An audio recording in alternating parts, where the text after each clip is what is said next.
Syracuse,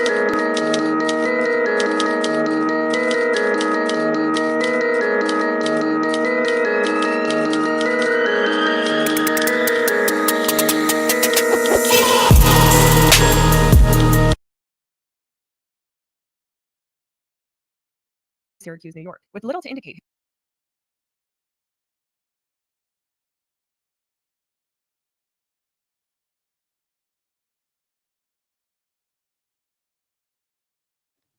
Well, hello, you guys. Sorry, I pressed the wrong tab. How are you guys doing? Happy Sunday, chat. Hello, let's dance. We're going to need to dance. We're going to need to dance this out, you guys. This is a trigger warning episode because it's going to be diving into one of the most horrible things that Scientology does. And we're going to be covering,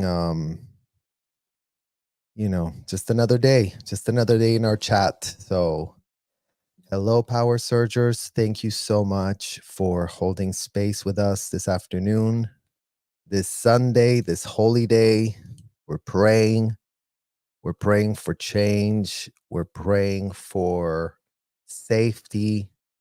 We're praying for no more abuses of power. We're praying that the laws of these United States start getting enforced and not just used as platitudes. So we definitely have a lot to pray for. And I'm so happy that y'all are here to join us in this prayer and join us in this prayer of accountability and join us in this prayer of, truth, reconciliation. Hello, PP. Hi, Joe, Jane. Thank you so much for being here with us today. The wonderful Lara FM. These are Lara's favorite emojis. She always sends them around. So yes, you guys, we're still processing and this exact episode and this exact third reaction episode to the documentary by not that good girl, not the good girl. We linked the link in the bio for this documentary again, you guys. So in this chapter of us reacting to the documentary done by Not the Good Girl, the actor, the cult, and the women left in their wake, we're going to continue our relentless exploration investigating Scientology's grotesque, hidden by design, underbelly.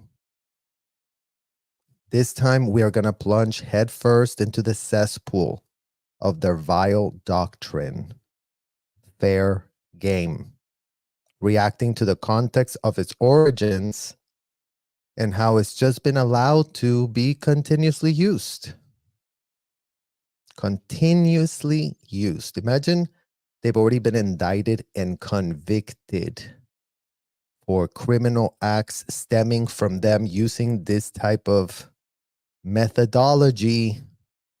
Imagine that they already been indicted and convicted and found fully guilty of having done this. And then imagine that all of a sudden they told everyone, we've changed so much, you guys. Now that you have the convicted, indicted felons behind bars, never mind that L1 Hubbard was nowhere to be found there.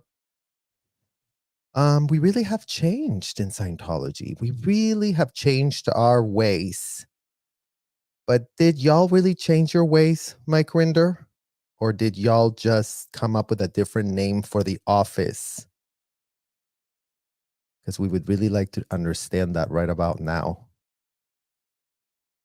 How many decades did you hold office? How many groomed minions, proteges of yours are still in that office today, carrying out your legacy, carrying out your office that hasn't been shut off?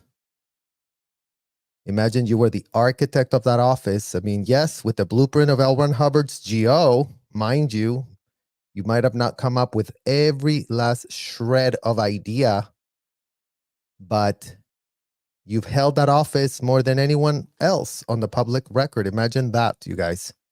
Imagine being there for decades.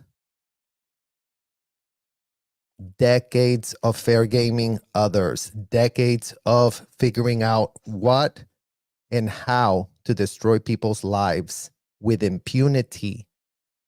Because that's what this fair game policy is all about, you guys. As we're going to really find out. The context is there. The receipts are there. And, shout out to this content creator that has really done a ton of research of what's already on the public record.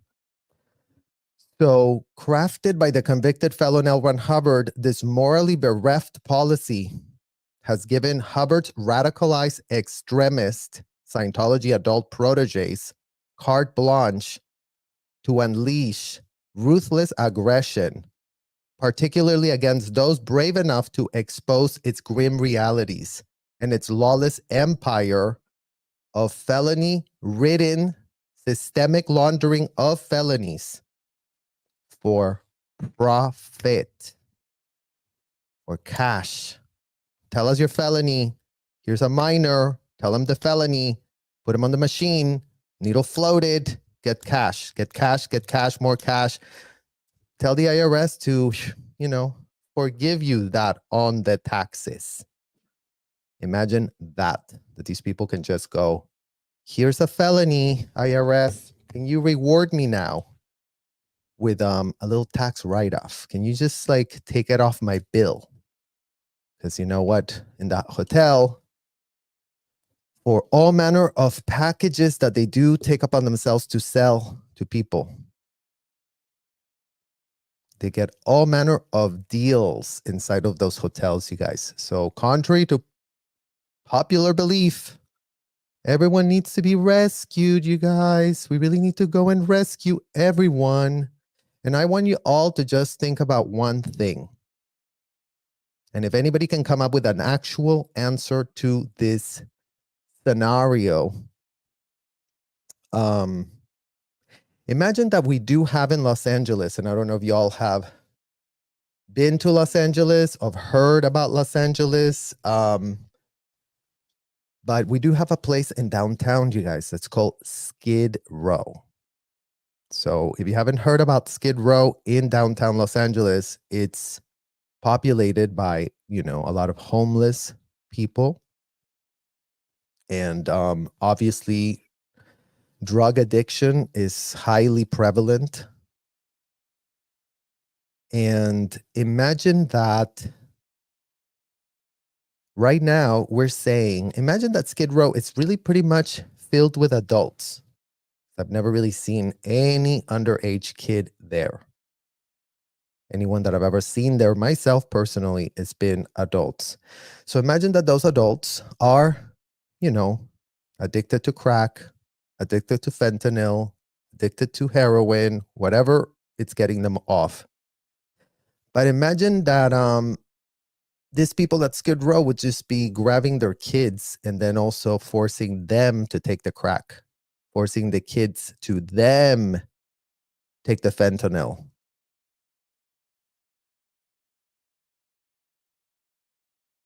L. Ron Hubbard's rhetoric leaves the proteges radicalized, dehumanized, unable to tell right from wrong, unable to. Just because a policy said something, all of a sudden they just oh, well, that's what the policy said. Why is everyone so pressed? What's wrong with, L. Ron Hubbard's a genius, don't you know? Don't you know that the technology of L. Ron Hubbard is so genius? And I'm sure that if we took it upon ourselves to go talk to, literal drug addicts, you guys, they would be like, yeah, don't you know that if I take a little fentanyl, I'll just have the trip of my life and I just feel great and I feel amazing and I feel wonderful. Well, great.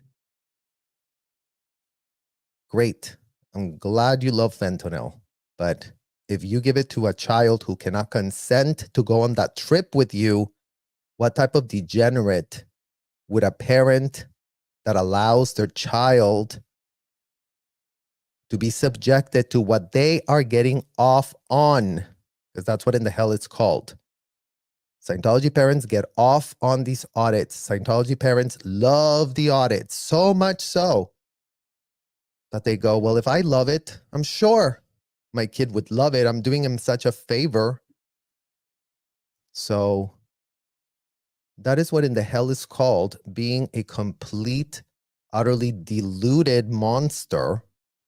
And if any of us would see that happening in real time, we would run real quick. But don't forget, all it's taken for a horrific example like that to happen is cleaning up the hotels, making it look like, oh, this is real nice over here.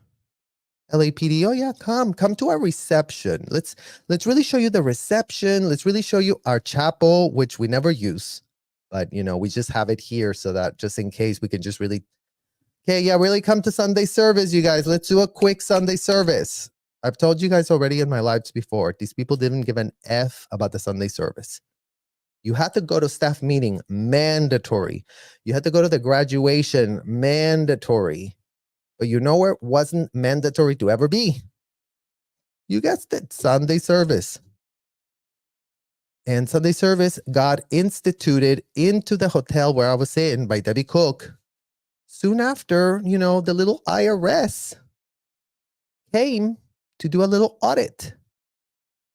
And then all of a sudden, Debbie Cook was like, you guys, I know we really don't do Sunday service, because it went from being maybe 5 people going to the chaplain for a Sunday service. Nobody ever gave an F.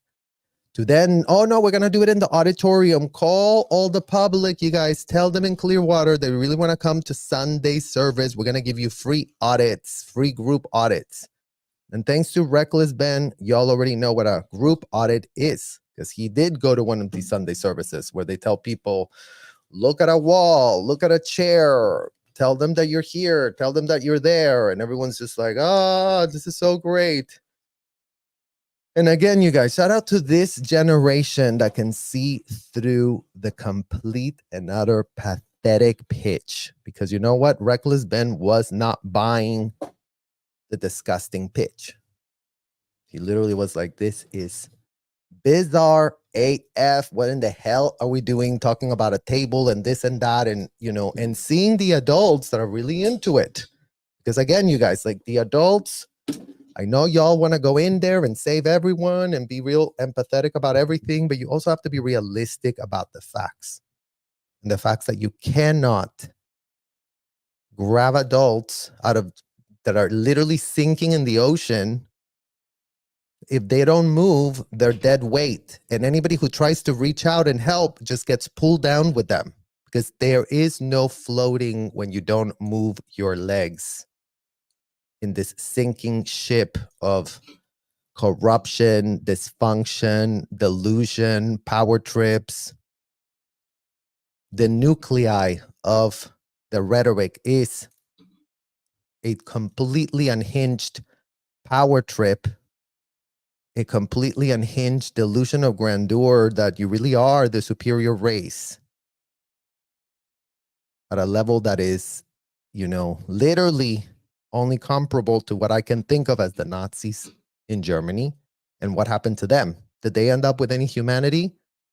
Were they radicalized by their leader? Was a book used to pitch a deranged, deluded idea, and then all of a sudden everyone bought the pitch, and then all of a sudden everybody loved the military uniforms that the Nazis were passing around? Oh, look, you guys, I'm wearing my SS uniform. Don't I look real great right now? Doesn't this uniform make me better than the others over there that are subhuman, that are disgusting, that are... So that's what's being confronted. Radicalization of humans, turning them into dehumanized robots, shredding their humanity, shredding their common sense, shredding their autonomy, Doesn't work out well for any child that has the complete and utter, what do you call it, like motivator in Scientology, pulling in, getting stuck in these hotels. They don't stand a chance. And yes, yesterday again, what did we find inside of that disgusting commercial building? Because you know what, in the valley where we went to protest yesterday, you guys, it's just a commercial building where children were also coming out of that commercial building, just as we were when we were that young. Oh yeah, let's all go to the event. Oh yay, let's go to the event. It sounds all vanilla, granola, and great.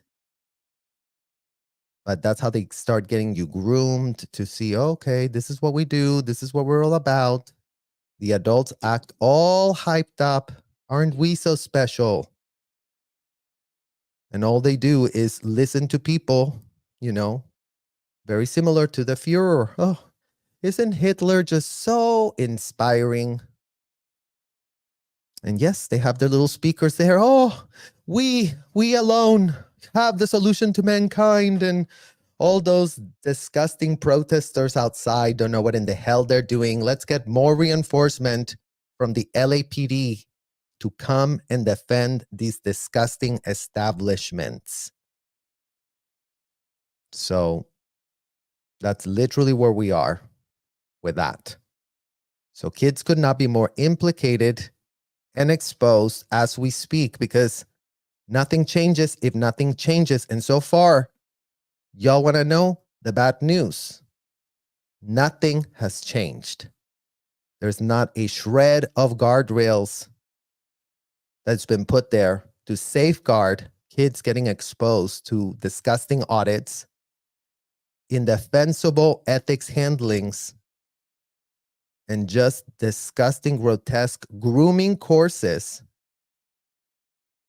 at all of the disgusting Scientology grooming salons that use dolls, that use teddy bears, that use all manner of groomer tools. So that, yes, everything looks so safe, everything looks so vanilla and granola, and aren't we really just doing the work here?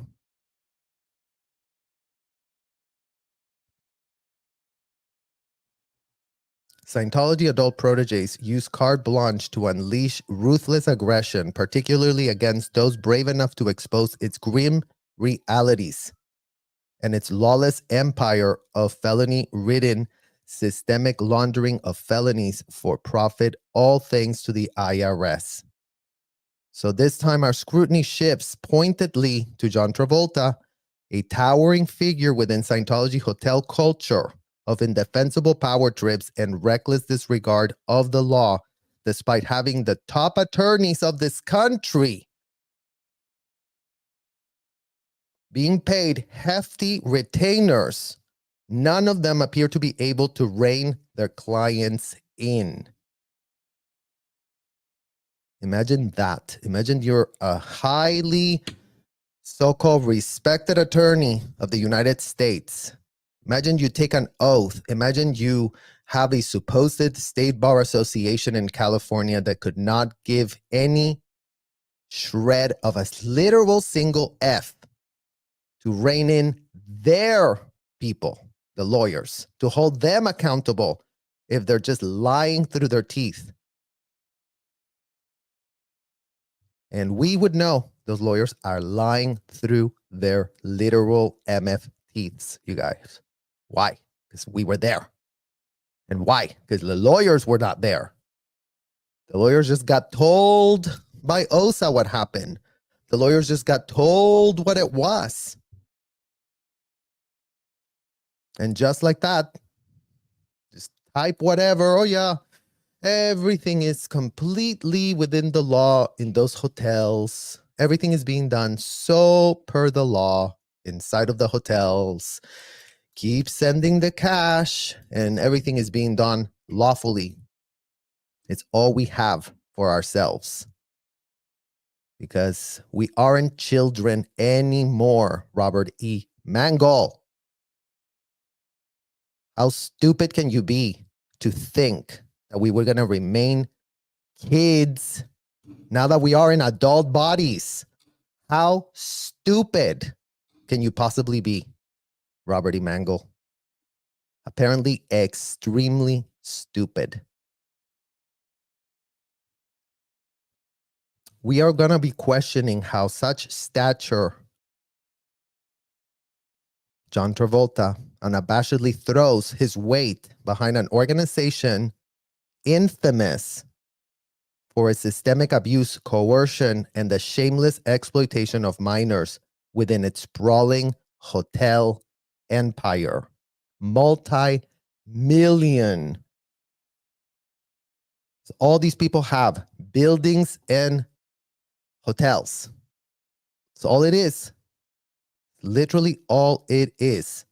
So chapter 3 unfurls as we dissect the harrowing journey of individuals like Travolta ensnared by Scientology's predatory recruitment tactics. We cast a stark light on the actor's descent into a group being allowed to operate with mafia-like ruthlessness, exploiting members and treating minors as nothing more than mere pawns, or worse, empowered slaves executing on the whims of unhinged Scientology executives deluded and perverted enough to act on the unhinged false belief that children are merely adults in small bodies, and therefore the recipients of the most severe fair game.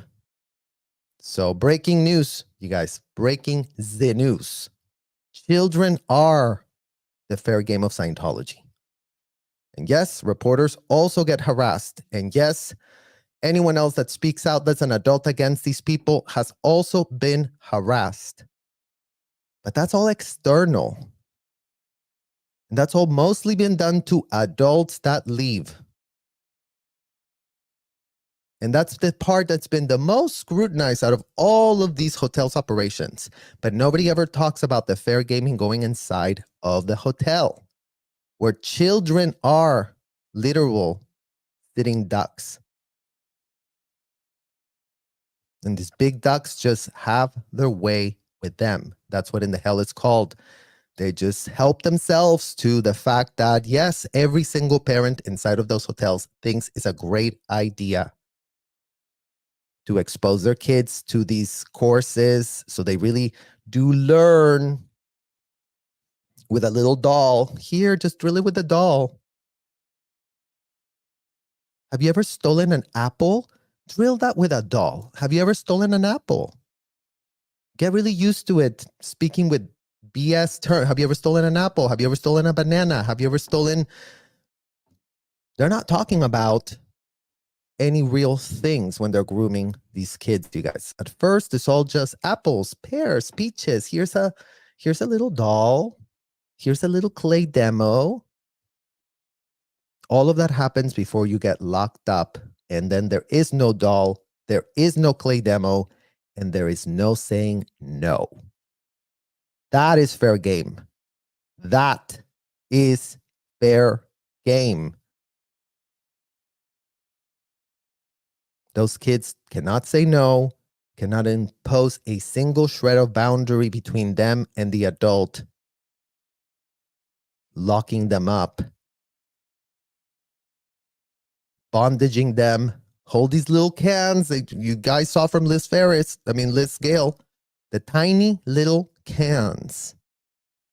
Oh yeah, your hands are so small. Here, we have little ones for you, miniature ones for you.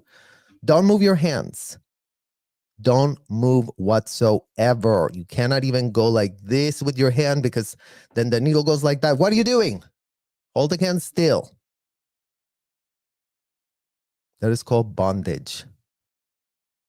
And what in the literal hell is bondage therapeutic for underage kids who didn't consent to that level of bondage, who are told is they who have a problem if, God forbid, they dare to go, well, you know what, it's too much for me.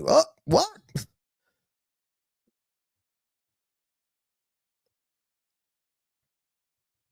Scientology parents and its so-called executives as a collective have managed to pull off effectively turning kids into their literal fair game. And they're nowhere in the public record denouncing themselves. Imagine that, you guys. In the year 2024, what do we have? All these adults got fair gamed. Isn't it suck to be you, an adult that got involved with a mafia-like bunch of people? Imagine if, and there's gangs in LA, you guys, there are gangs. But imagine that the parents left the gang and then got told by the LA Times to make it all about themselves. And imagine that the parents were making their kids be part of the gang. Oh, because you're not a child. Get in there, 12 years old. Let's go, sign the contract, become part of it. Let's initiate you. Let's get you real quick with the uniform. Let's really show people what it is. So, yes, breaking news. The children are the fair game of all adults, paid members, fully consenting, fully looped in by L. Ron Hubbard himself, as if they all haven't read the policies, which is what dictates their disgusting, depraved behavior. This is all by policy. This is like, what does the policy say? Okay, then let's do it. Oh, the policy said to lock him up. The policy said to double down when they said no. The policy said to triple down if they say, I don't want to answer that question. Well, you don't got no choice.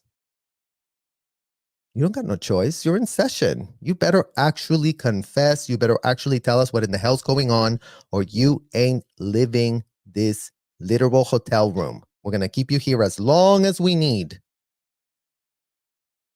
And that power dynamic is playing out both from a child's perspective, because remember, there's plenty of, I wasn't the only auditor. You guys, I was not the only auditor. Trust me, Debbie Cook had a whole stable of young, good-looking teenage auditors that, were at everyone's disposal to see, to pay an extra 15% to go get their freak on. The disgusting services that Debbie Cook had no problem selling to anybody, and that is what is literally on the public record. I'm Debbie Cook. I had a great time there for 17 years. I was so respected. I was so amazingly loved by everybody. Yeah, you guys, Debbie Cook had a complete different tone when she was talking to her paid public. Do you think that Debbie Cook ever allowed any of the paid public that hadn't signed a billing year contract inside the auditorium when she was screaming and having her fits? Nope. It's called LPR. The public don't see that. But the public know, because there's all manner of rumors that they hear. Oh, I do hear that they yell a lot. I do hear, and I saw this weird thing over here and whatever. So before you want to go, oh, okay, well then the public are the ones that don't have a clue. The public are the founders of this stuff. They have their little 501c, which they all love and cherish a lot. So much so that the LAPD is there, making sure that they don't lose their chance to kids. They don't lose their chance to get a tax write-off, because you know what? Uncle Sam doesn't give an F. Uncle Sam wants this to be what it is. That is what in the hell the IRS represents. Literal Uncle Sam says, go get your freak on and we will give you the tax write-off. Yeah, there you go. Write it off. Call your business manager. 100K? Yep. Okay, great. Good.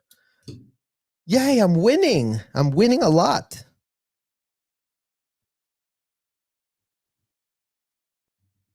We are delving into the weeds and exposing the outrageous implications of Scientology's fair game policy on minors within its Scientology hotel chains.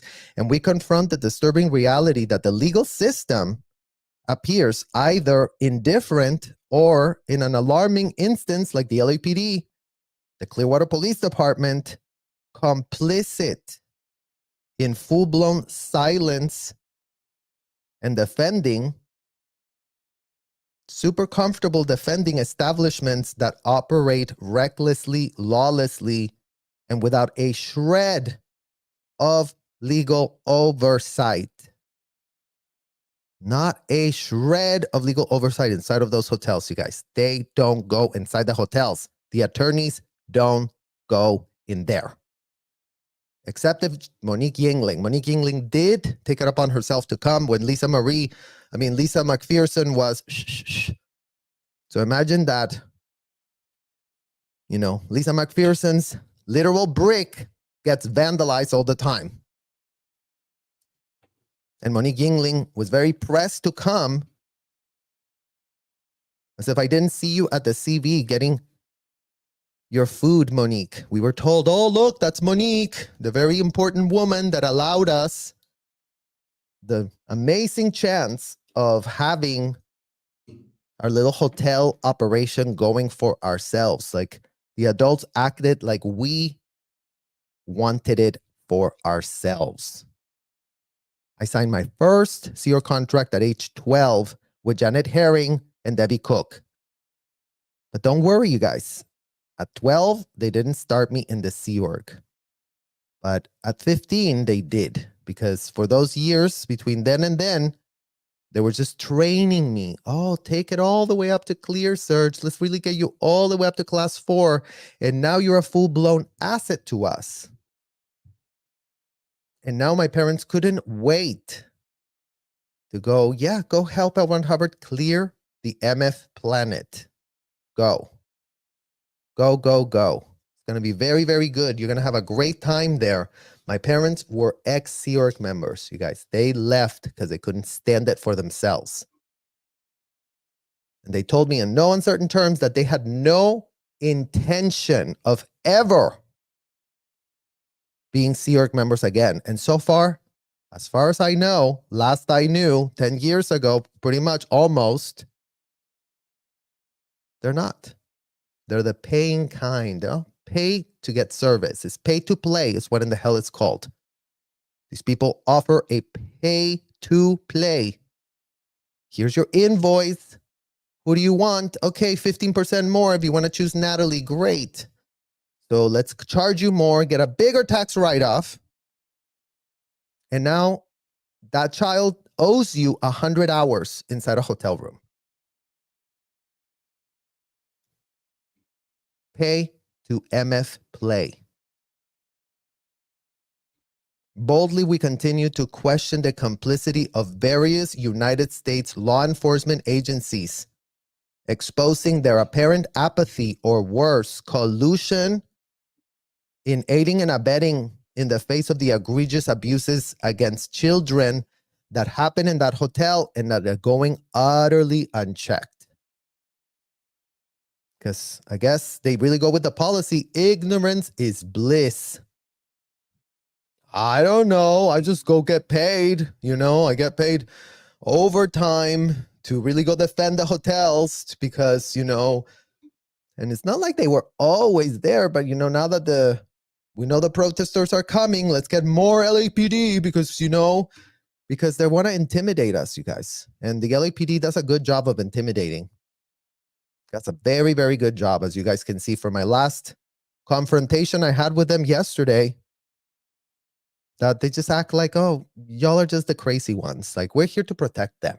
They're the ones with the 501c. They're the ones with the cash. They're the ones that the LAPD leadership goes, go and defend them now. There's the ones that go, the LAPD leadership, oh, you detain them. Who cares? If they call and make up a completely baseless thing, then just go and defend them. So, yes. These 4-letter agencies, LAPD, Clearwater PD, just act recklessly oblivious, I guess. I mean, in what world are they so out of touch with reality? Since they have, they're not like Jessica Palmedesa. They have gone inside the hotels. They do get treated like royalty when they're there. They do, oh, here's a $20,000 check for y'all's charity. Let me just write it real quick. Great, 20K. Psh. Monique, 20K. These people make 20K in a second, you guys. In a second, they make 20K. Oh, let's sell you 3 intensives. That's 36 hours. In 36 hours of someone completing a 2-week course, these people can be charging, including but not limited to, up to 20K for those 36 hours of service. Imagine that. Imagine that Monique had to go to a 10-year study program of the law to charge $1,000 an hour. But all manner of kids end up in those hotels not making that for themselves. Because remember, this was the difference between Jeffrey Epstein and Ghislaine and Debbie Cook and her accomplices. They didn't pay anything to us. They just charged it and pocketed it for themselves. Now, before you go, yeah, Serge, but it was part of the 501c. They didn't put it in their bank account. No, because they did it all pro bono. You guys, pro bono. It's just like, you want to work at this hotel? You want to do it for free? You know, you're not going to see any of the money, but, you know, we'll give you a fake military uniform and we'll give you all the power. And just like that, these adult executives love it. Love what the hell they got away with doing. So this episode serves as a stark confrontation with uncomfortable truths about the legacy of child slavery perpetuated by Scientology, its hotel executives, and the Scientology parents that have been the feeder line of kids, providing their own literal kids and willing to have them sacrificed, tortured, and abused, all with full impunity. All with full impunity, you guys. It's called, they knew what in the hell would happen in those role plays. They loved it for themselves. And they act very pressed that we're questioning that now. That we're old enough to understand that the First Amendment thing is a thing and we can speak from our own experience. And we can contextualize the facts. And that is not a crime to open and close our mouth, as it was made a crime when we were stuck in those hotels. Don't complain. We're going to interrogate you real quick if you start complaining, so you better shut the F up. Right, Debbie Cook, or wrong? Did you ever discipline Bianca, for example, for ever complaining? Did you ever discipline me, Debbie Cook, at your little 5th floor with your sprawling desk of wood? I'm Debbie Cook. I'm the executive counsel here.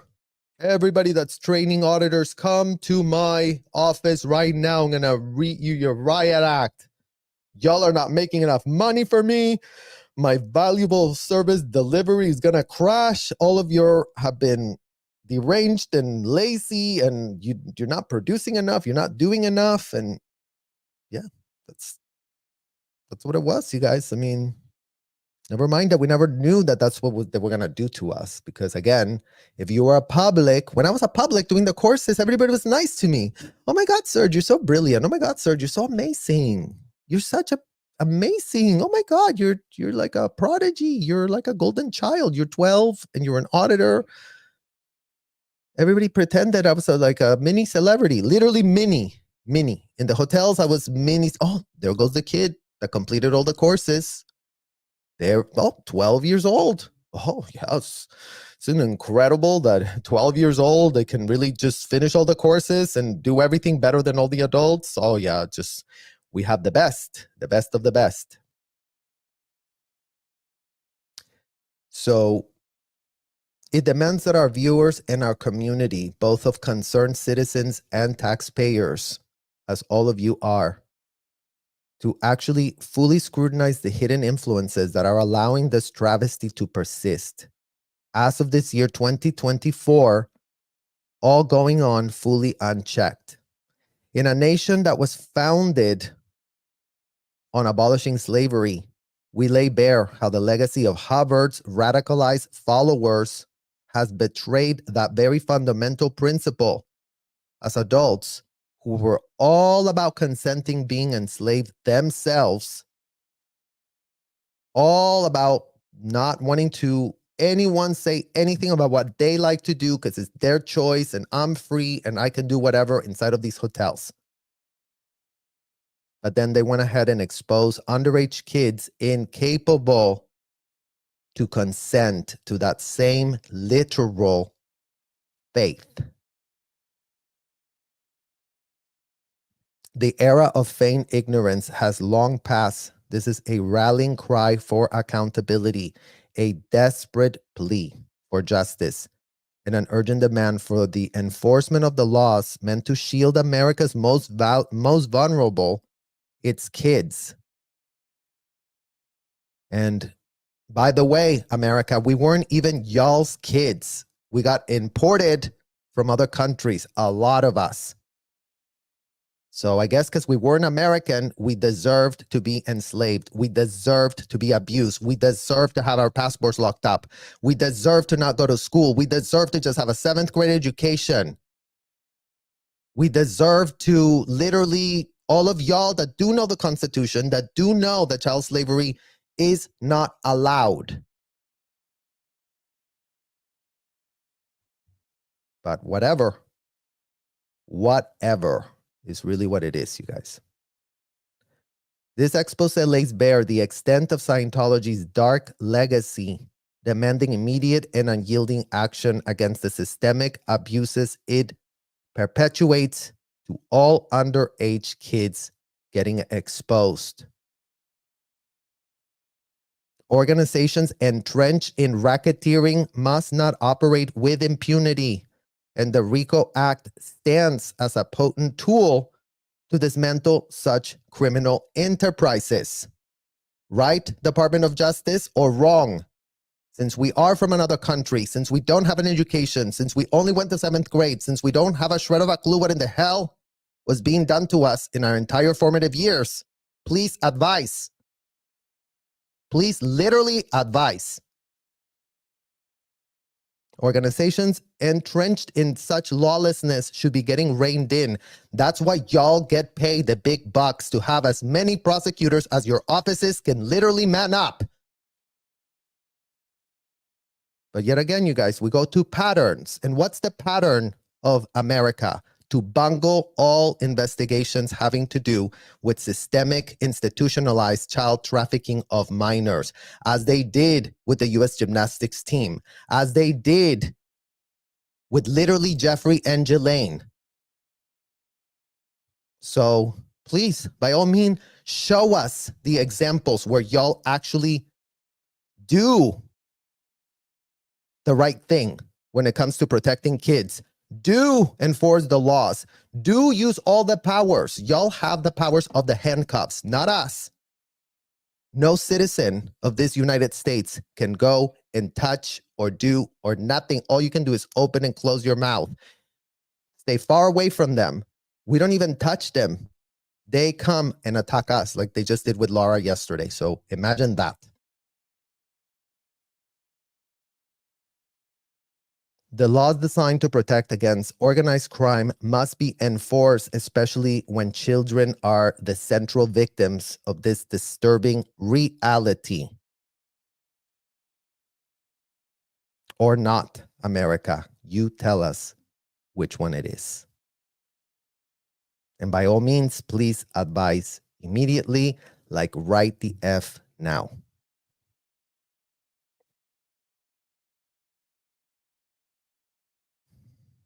His future fame or the critical role he would play in the advancement of Scientology. By 1965, Scientology was under investigation by the French authorities, the IRS in the United States, and by the Victorian government in Australia. Subsequent reports accused the religion of brainwashing, extortion, blackmail, and negatively impacting the mental health of followers. So imagine that, you guys. Report the Board of Inquiry into Scientology. So even the IRS Even the IRS, you guys, that was not buying the pitch, all of a sudden bought the pitch. As soon as L. Ron Hubbard was dead, as soon as Mike Rinder, Marty Rathbun, and David took over, then all of a sudden it's legal. Then all of a sudden, yes, he was an American-bred god, L. Ron Hubbard. We were so confused before when he was running from the law from France. We were, must have been a confusion. France must have been so confused to have indicted and convicted that disgusting degenerate. That no matter what, no matter how much evidence to the contrary, that he wasn't an American-bred god, that he was a total con man, America, no. America stands behind that. The LAPD stands behind that. The leadership at the LAPD goes, go for it, cash a check. You know, we're really pressed at the LAPD. We're not getting paid enough, cash a check. We can't even recruit enough people to come and work for us anymore because literally our reputation couldn't be more wrecked. Well, imagine that they're going to literally have to figure out how to recruit people as they keep insisting to be on the wrong side of the law, insisting to not do anything to help kids. I mean, it's giving much Uvalde vibes, you guys. The people with the power, the people that could have done something to stop what was being done to kids inside Uvalde couldn't figure it out. Oh, no, let's just wait out here. Oh, you know what? Let me just, I don't know. What do we do? What do we do?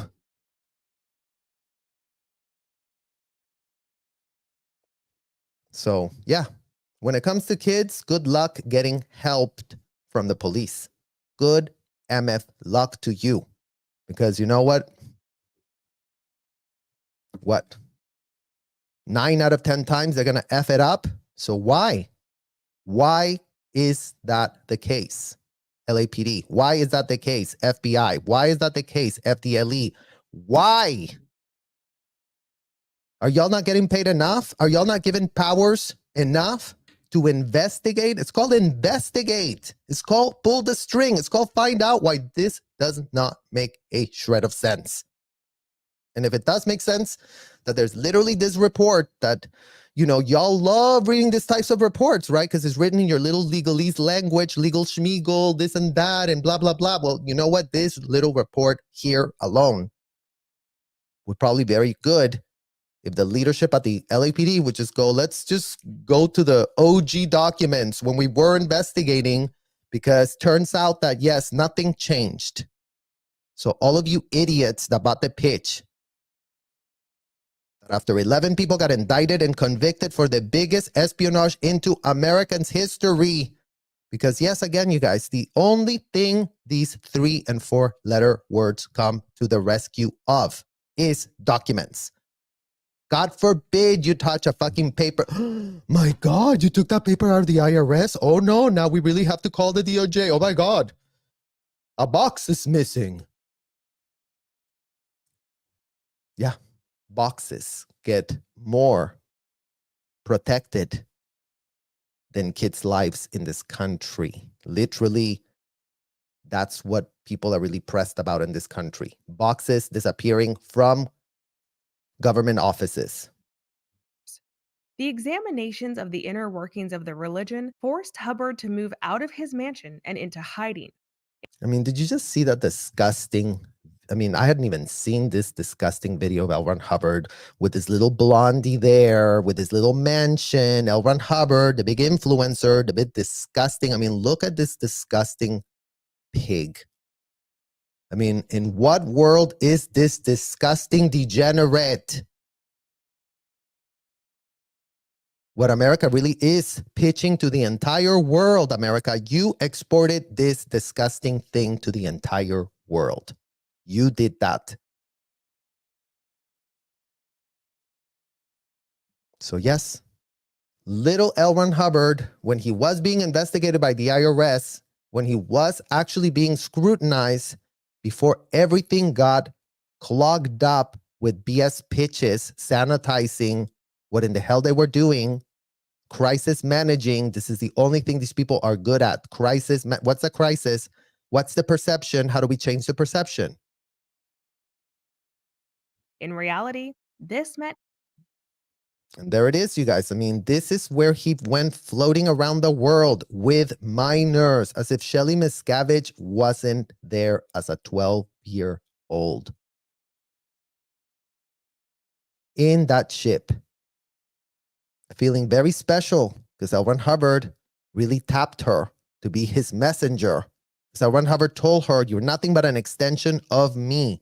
Again, for anyone that doesn't understand how far these people would take it, this is another one of the stupid euphemisms that Scientology uses: CMO, the Commodore's Messengers Org.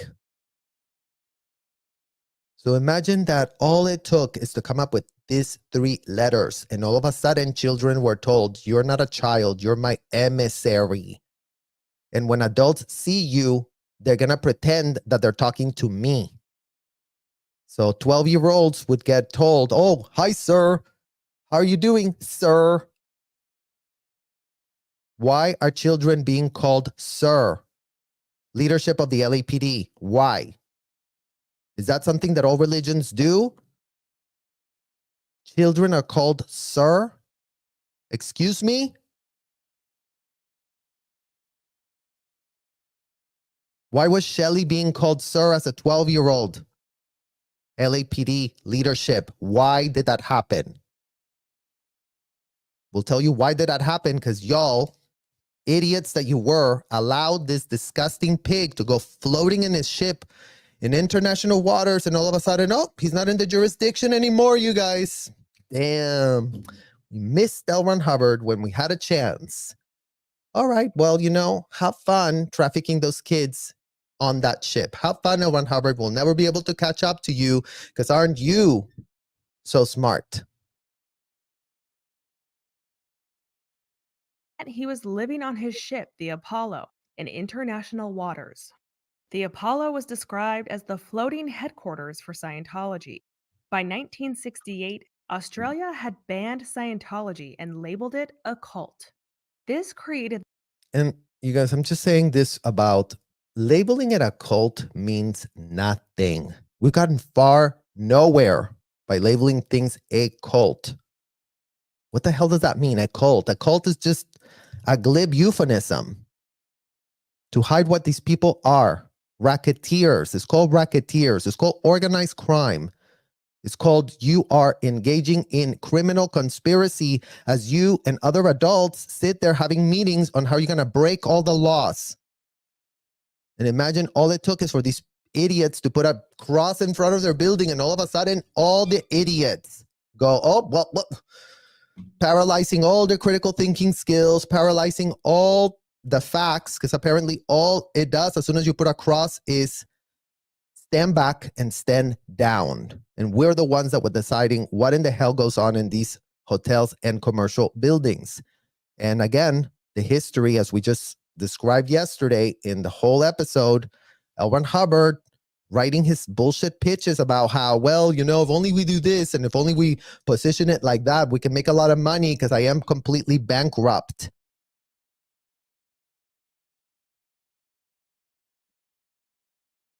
the mindset in many Scientologists at the time that it was Scientology against the Right there. world. Did you guys just see the literal child? I mean, again, you guys, this is the parts that always get missed.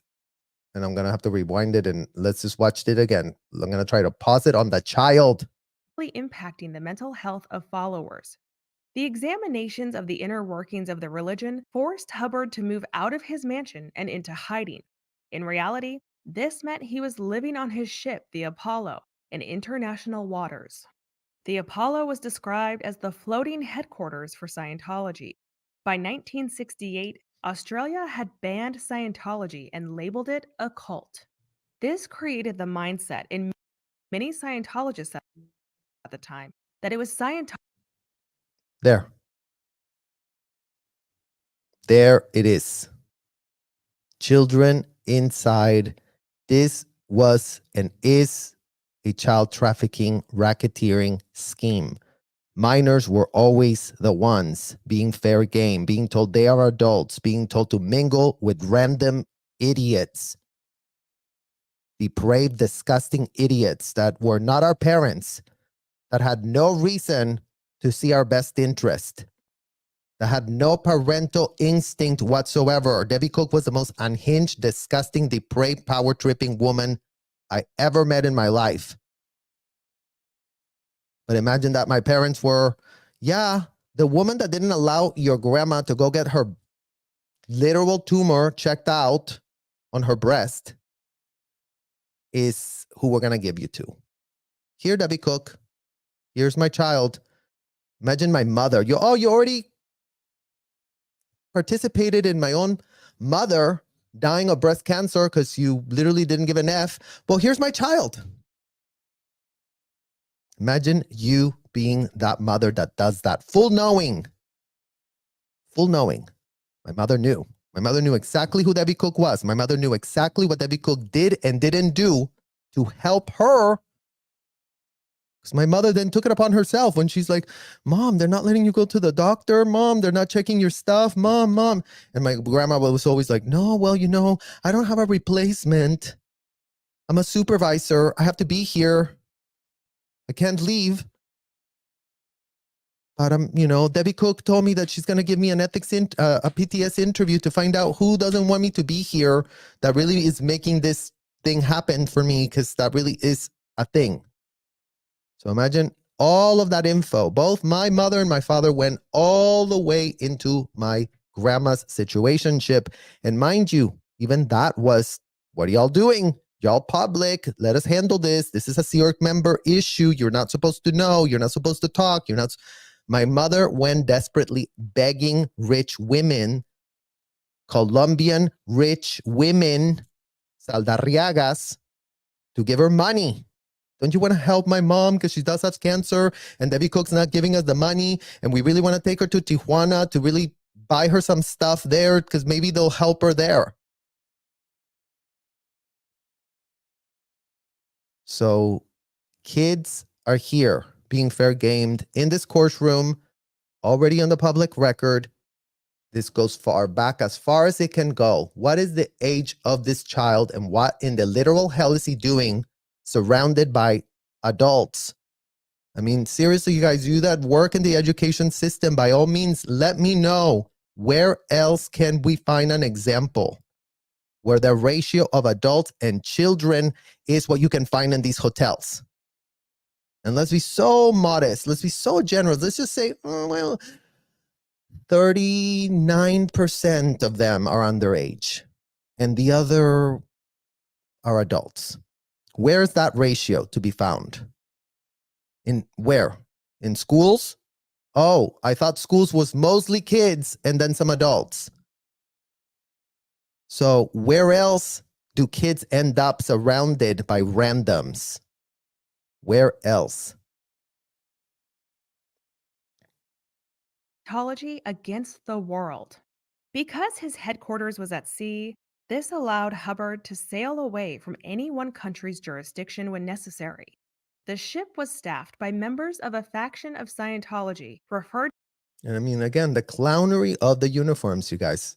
It cannot be overstated how, and again, it's like, why do we call it a role play? What in the hell is that? What in the literal hell is that? Can anyone tell us what is that woman doing wearing this? With a full straight face, looking all proud. Oh, look at me. I'm a lieutenant commander. This is the bars that Debbie Cook used to wear, you guys. Every day, Debbie Cook put her little t-shirt on and wore her little bars here. And I'm like, I'm Debbie Cook. I have 3 gold bars. So right there, photographic evidence of the deranged delusions of L. Ron Hubbard's proteges, who did buy the pitch, who did buy the uniforms, who did role play, that they were whatever in the hell they say to themselves to do this with a straight face. Referred to as the Sea Org. Sea Org members are considered Scientology's most dedicated and. There you go, you guys. More example of these people. There's David Miscavige, there's Biddy Miscavige, there's Ann Rathbun. There's how many other people can we even, there's Shelly Miscavige right there. You know, they're all having a jolly old time with a full-blown straight face. Who was in charge of knowing, of running, of enslaving minors? Right there. Exhibit A. Literally Exhibit A. Who do you think that these adults had no clue that minors were being recruited? That these executives didn't want that?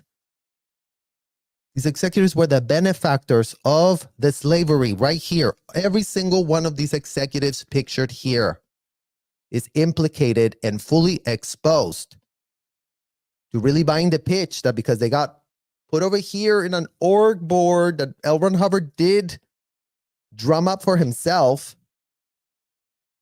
And then all of a sudden they're here. And then all of a sudden they can do whatever. And, you know, they couldn't be more senior. They couldn't be more. We're the ones that really going to save the world by enslaving children, by making child slavery great again. So congratulations to all of the people here being shown. All of you know exactly who in the literal hell you are. So you should really be congratulating yourselves right now for making child slavery great again in America, for grabbing the Constitution and wiping y'all's you-know-what's with it.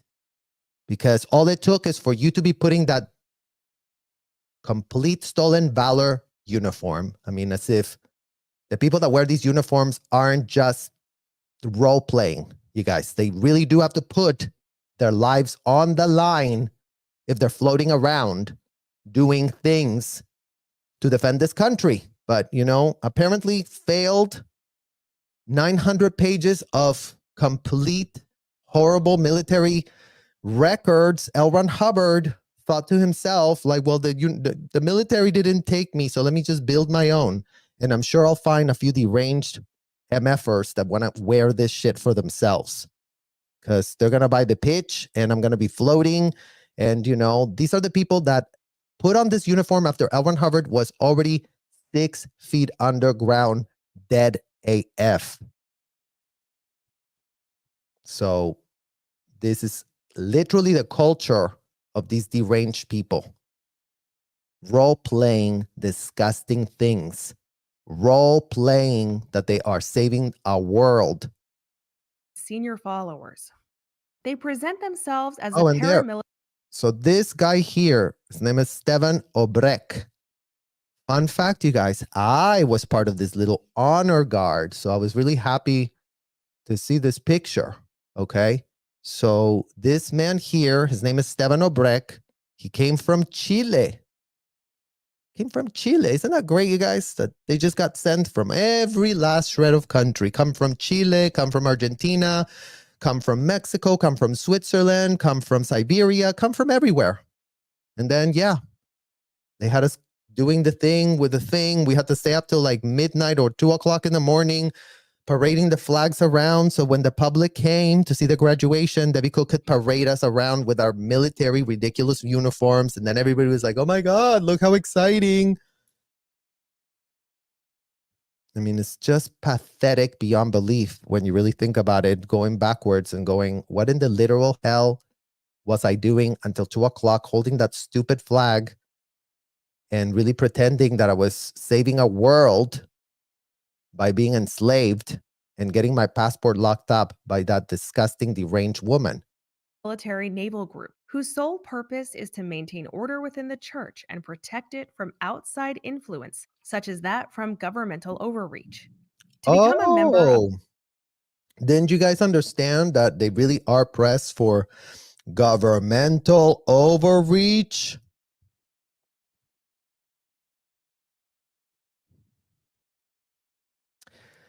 Let's back up a second, because Steven Obrecht had a brother, Rodrigo, underage, my age, another kid that was being audited, another kid who had his mother pay for him to become an auditor, and another minor that Debbie Cook finally did get the chance to stick her fangs in, because just like me, after we would complete the courses, they wouldn't leave us alone. They would be at us. Come on, join the Sea Org. Come on, this is the best thing. Come on, you're going to really save the world. Don't you want to do this?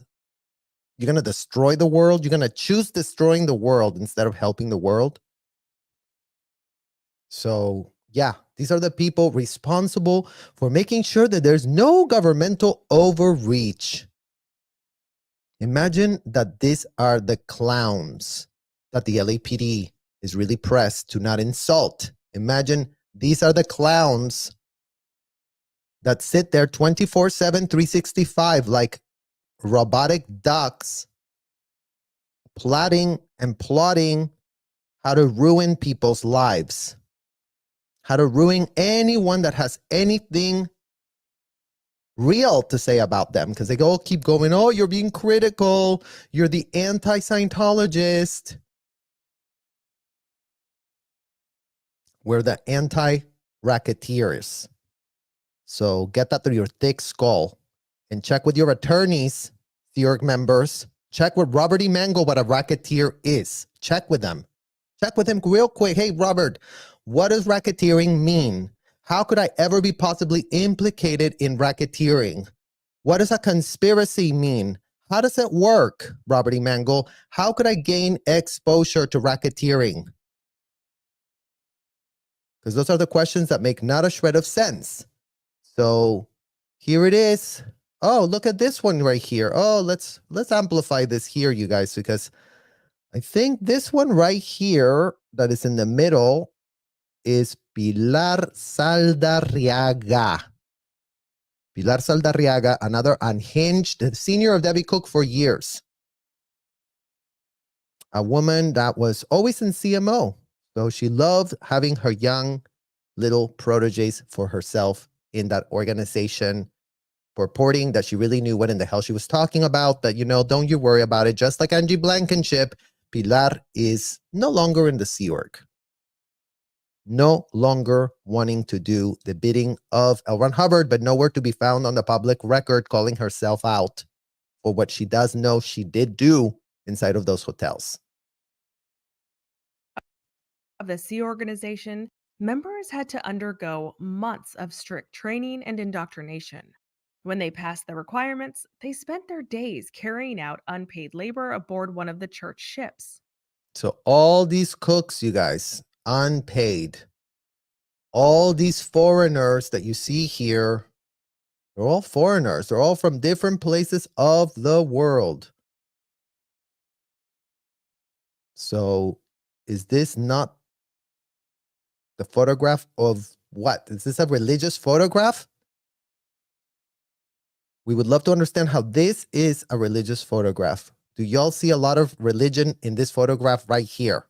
Because my eyes might be failing me right now because I don't see a shred of religion in these chefs with their little hat. Because, they were always pressed to tell you, wear your hat, you guys. Really wear your hat. Really wear what we told you you are.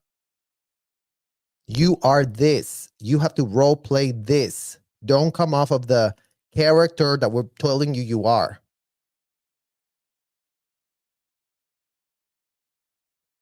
These ships were responsible for transporting Hubbard across international waters in his effort to avoid detection. And there's one more caveat. As she was running unhinged in an effort to get caught because he's a racketeer scammer. And, apparently all it took is for Mike Rinder at the Office of Special Affairs and PR to go, how can we pitch L. Ron Hubbard? Oh, look, there's a cute picture of him smiling where he looks like a little baby poo with his little chipmunk cheeks. And, I'm sure that Monique is going to find this photograph real nice of him. So I'm sure the IRS commissioner is going to look at this picture and go, yep, I see an American-bred God. I mean, this is literally the photograph of a God right here. Yeah, look at that. Look at that. All it takes is for him to put his stupid thing here and look real fancy. And, oh, aren't I so important? I'm L. Ron Hubbard. For Sea Org members. Sea Org members must pledge their service for 1 billion years. That's not a joke. That's not a joke. And there's a receipt, you guys. I'm glad that she did this work for us. It's right there. Everyone can see it. So no one can, doubt it anymore. And you know what? It's all over Google too. The billion-year contract that minors are made to sign, that minors are made to think that is very binding. This is what it is. This is all it took.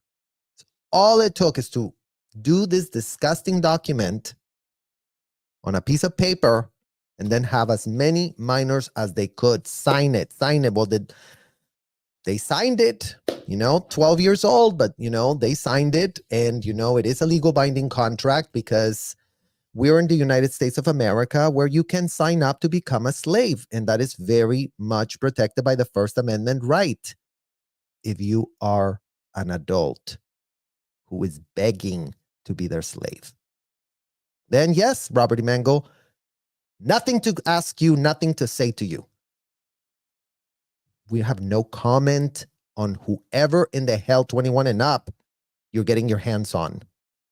We only care to comment on the 12-year-olds that y'all are getting your hands on, since you had plenty of those, since that's what in the hell happened to us.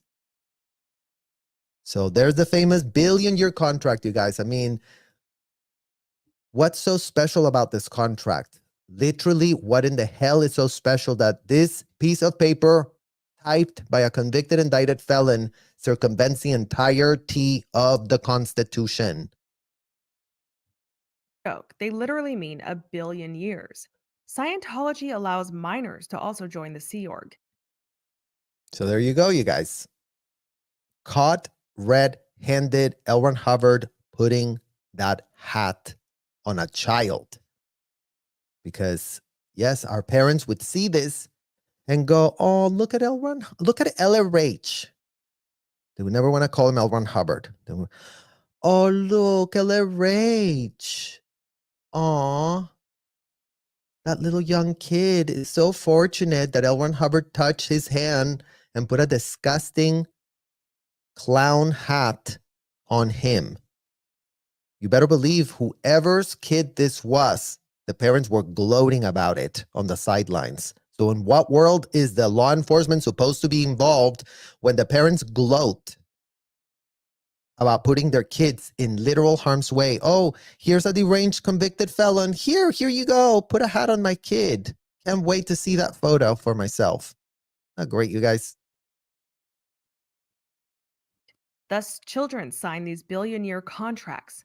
Many don't even finish high school before signing their life away and becoming a Sea Org member. And there you go, you guys. I mean, again, how many children are there? Leadership of the LAPD.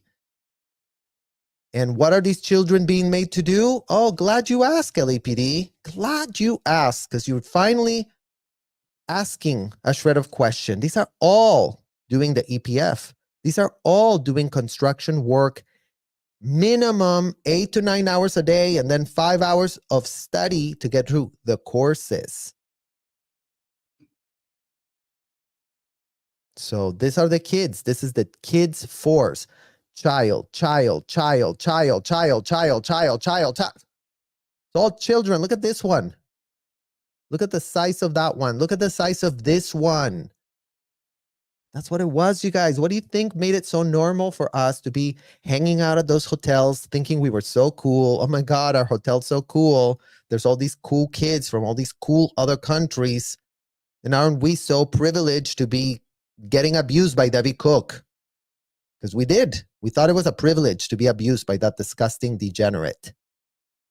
I mean, imagine our parents thought she was a great person. Oh, Debbie Cook, hi. Hi, sir. Hi. Oh, thank you so much for having my child be one of your slaves, sir. It's been so great not having to pay for their rent. It's been so great not having to pay for their clothes. It's been so great not having to pay for their food, for their education. It's been so great having a hotel dumping ground where at 15 years old, we can just go like this and bye-bye. So yeah, my parents love Debbie Cook and really would love to thank her right about now. They would love to thank Debbie Cook for, being the trafficker that she is and was. Normally, that would be illegal, but in the United States, when it comes to religion and accountability, nothing is normal. While Oh, well, we just learned something, you guys. I guess that's breaking news. I mean, breaking news for y'all, you guys. Jesus.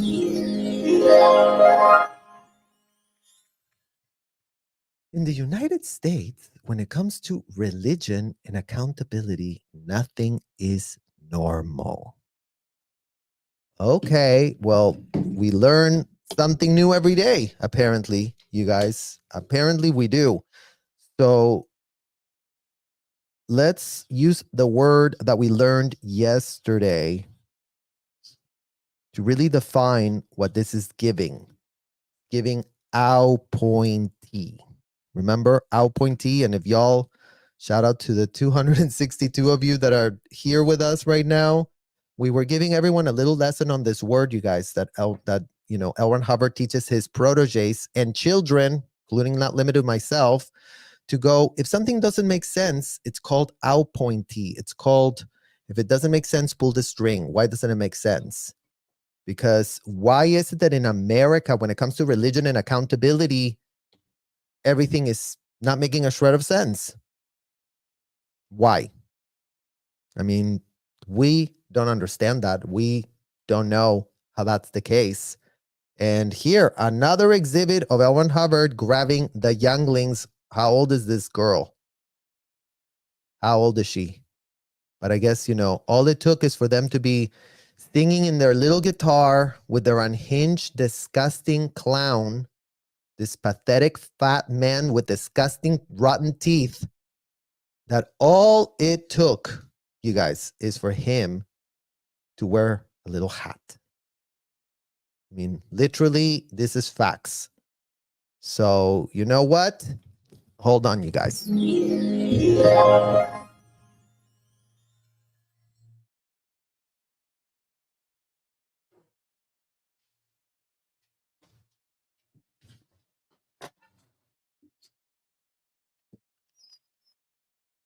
Here you go. That's all it takes in America.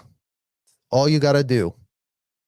All you got to do is put a hat on, and then I'm the lieutenant commander of the universe. Listen to me. Listen to me. So you, LAPD, now you have to listen to me because I'm wearing the same hat that L. Ron Hubbard wore. So now you have to listen. Now you do, because this disgusting man, all it took is for him to wear that hat, and then all of a sudden he could get away with everything. Literally everything. Right, guys? Hubbard lived aboard his fleet of ships, he maintained control over the church from an arm's length with the support of a team of trusted advisors. During his 8 years at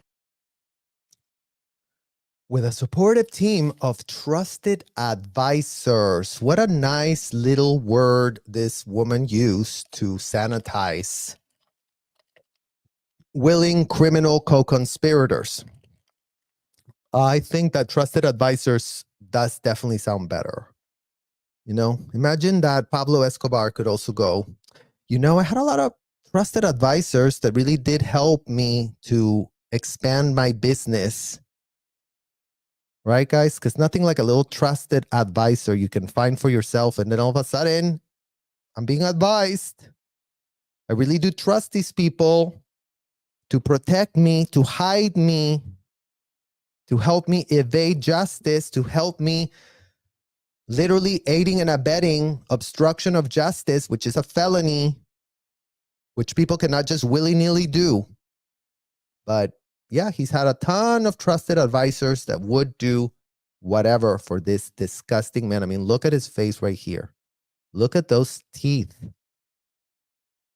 I mean, literally look at those teeth. Believe you me, our parents would go, oh my God, look. It's L. Ron Hubbard. Oh my God, LRH. Let me put a photo of that in your bedroom. sea, he had plenty of time to focus on writing more of the secret texts about the origins of Scientology. He had more time to go on his unhinged, deranged streams of consciousness, of literally unconscious, guys, because you can't even call it consciousness. I mean, look at him there. I'm L. Ron Hubbard. Let me really type some stuff here. And, come to find out, let me do a little drugs because, he was also doing drugs, this disgusting pig, as he was telling everyone else, oh no, you guys, drugs are the devil, like never take a drug for yourself because you're really gonna go deranged. But meanwhile, he was popping his own pills.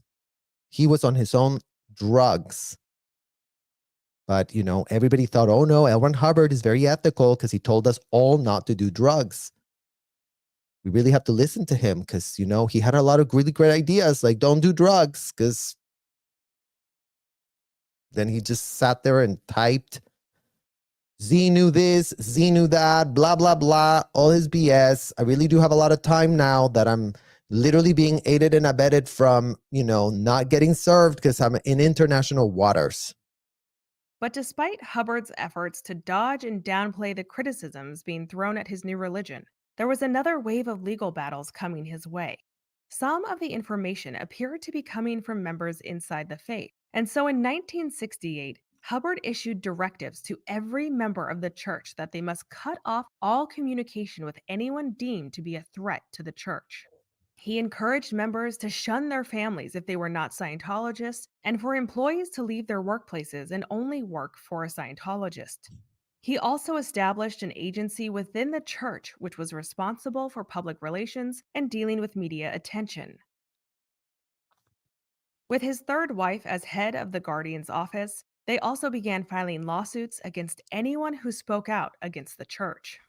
With this latest directive, Scientology shifted into an authoritarian operating style.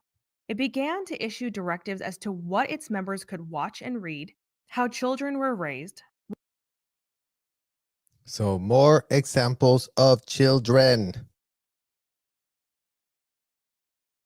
How many photographs do we have to show to these law enforcement agencies before they can stop playing dumb, you guys? Because right about now, we would really like that answer for ourselves. How many more photographs do we have to show? And again, if they want to play dumb, oh yeah, Serge, but you know what? Those kids happened so long ago. BS. We have the footage. Y'all can start watching all the footage of all the kids that are still very much implicated in this disgusting scheme. So that's what we're encouraging all law enforcement leadership at the LAPD to really start reviewing for your damn selves.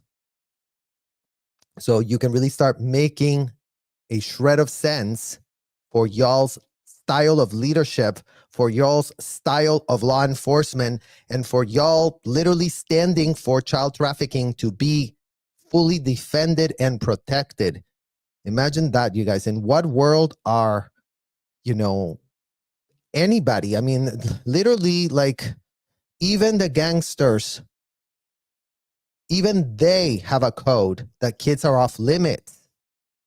Even they have that code for themselves. So imagine they having that code, but these people have the opposite code. These people were all about abusing kids, all about normalizing them having their way with them. And I guess it doesn't matter because the LAPD really does stand behind this. So please advise leadership at the LAPD, please advise immediately how in the hell these photos are not enough for y'all to go, okay, yeah, there are a lot of kids and they are wearing weird uniforms and they're not in school and they come from all other countries and they don't have their passports and their passports are getting locked up and they're getting abused and they're being literally sold to, whoever pays for their time inside of a hotel to really get their freak on with a kid. What members could wear and where they could travel. The leaders of the organization began to keep tabs on members and more. I mean, look, guys, even L. Ron Hubbard's own son, Quentin, which I don't know, they're all blurred out the faces. So imagine this photo. Imagine how sick it is to know what these kids were being put through by this disgusting man. And Diana, his daughter, she's still in the Sea Org there. She's still in the Sea Org, Diana. So who knows which one she is here. But kids were the targets. L. Ron Hubbard was allowed to eat kids.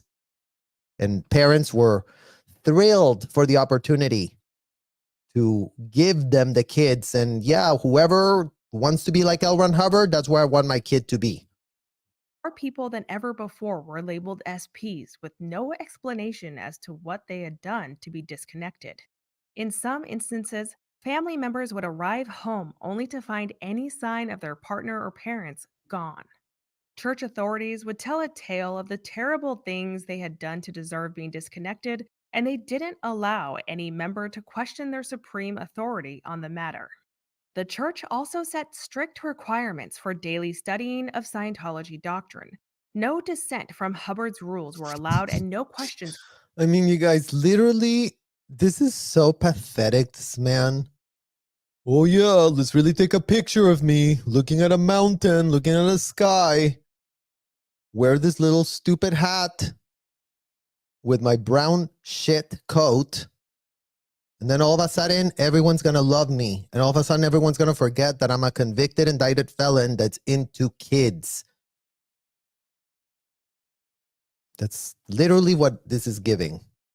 Could be asked. Members were not allowed to express doubt, disbelief, sadness, denial, guilt, fear, or any emotion that could be seen as critical of Scientology. Members were not allowed. Members signed up for that. Members were told, you're not going to be allowed to do this. You're not going to be allowed to feel this. You're not going to be allowed to do any of that. Okay, great. Where do I sign up? Give me the pen and the paper. I cannot wait. And if y'all don't think that that's the case, go and look at the questions that we asked those Scientologists yesterday that were coming off of that event, because they are very happy there. They don't need any saving. Do they look like they need saving? Do they look like they want to be saved? They won't even answer. They won't even engage. They won't even talk. So what do you call that? I mean, imagine all these people really want to go save people that traffic kids at scale and don't want to be told no. And when y'all go, no, come with us. Predators love their little playpen. All of these predators loved the type of excuses that L. Ron Hubbard gave them so they could have their little playpen operating without a shred of scrutiny, because aren't they getting away with it? They really are. So give it up to these predators that don't want to be told no, that don't want to be told, oh, really come out here. And, you know, all these people that go, oh, yeah, well, why don't you just talk to them nice? Because maybe if you talk to them nice, they really want to come out. I mean, in what world do you think that a predator that has a whole hotel chain, thousands and thousands and thousands of square feet, where they can do whatever, where they will never face a shred of consequence, is going to go, oh, yeah, you're telling me to leave all of this behind? Why? Why would they do that, you guys? Why? So that's what I really want to start understanding from the people that keep wanting to be advocates of the predators. The predators don't want an advocate. The predators want to be left alone. The predators don't want any pushback. The predators want to be like, everyone shut the F up and let us continue our operation, because we are allowed, because Monique told us and Robert E. Mangle told us that we are allowed to do this to kids. That's what's being questioned, Robert and Monique. So don't get confused. We don't give a shred of an F of any 21 and over that you have in there. They can advocate for their themselves. They can pay for criminal attorneys to advocate for themselves. No adult owes them advocacy. So we don't give a shred of a literal F what adults are loving, what in the hell you're pitching in those hotels. But there is no way in hell that kids can consent to what in the hell you pitch, sell, deliver in the capacity of extreme role plays, audits, so-called audits. You're the auditor, you're the PC, you're the Dom, you're the sub. No boundaries allowed. This is going to be extreme. This is going to be hardcore AF. You can never say no. You can never say stop. The more you say no, the more we're going to continue doing what in the hell you don't like until you just become completely numb. And then you go, oh my God, this is so amazing. This is so great. Well, you know what? No child that was put through this BS ever came up with that. Literally. You were either in or you were out. There was no middle ground. Hubbard taught that individuals are responsible for anything that happens to them. Okay. Yes, it's generally true that an individual is responsible for everything that happens to him. Well, guess who else were individuals, you guys? Bingo. My God, you guys are getting so smart. The kids. The kids. Oh, so that adult went out to D with you, and you guys know what out to D is, right? By now. But you know, a lot of new people in the chat joining us. So for anybody who doesn't know what this little euphemistic term, deranged, this is how everything is laundered inside of the hotel. You had an out to D. This means this, you guys. Any type of this. You had an out to D. And it could be that. It could be like literally this.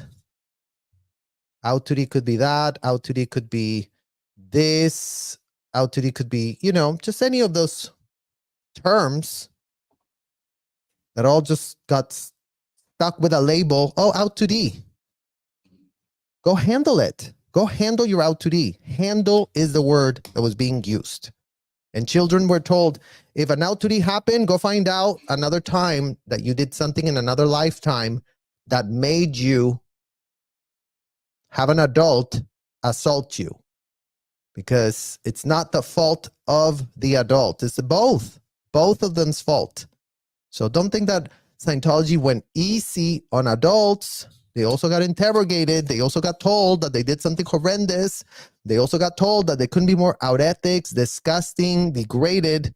But then all of a sudden, after they paid money, after they completed a program from L1 Hubbard to handle that they're responsible for that, then all of a sudden it was all gone and all Gucci.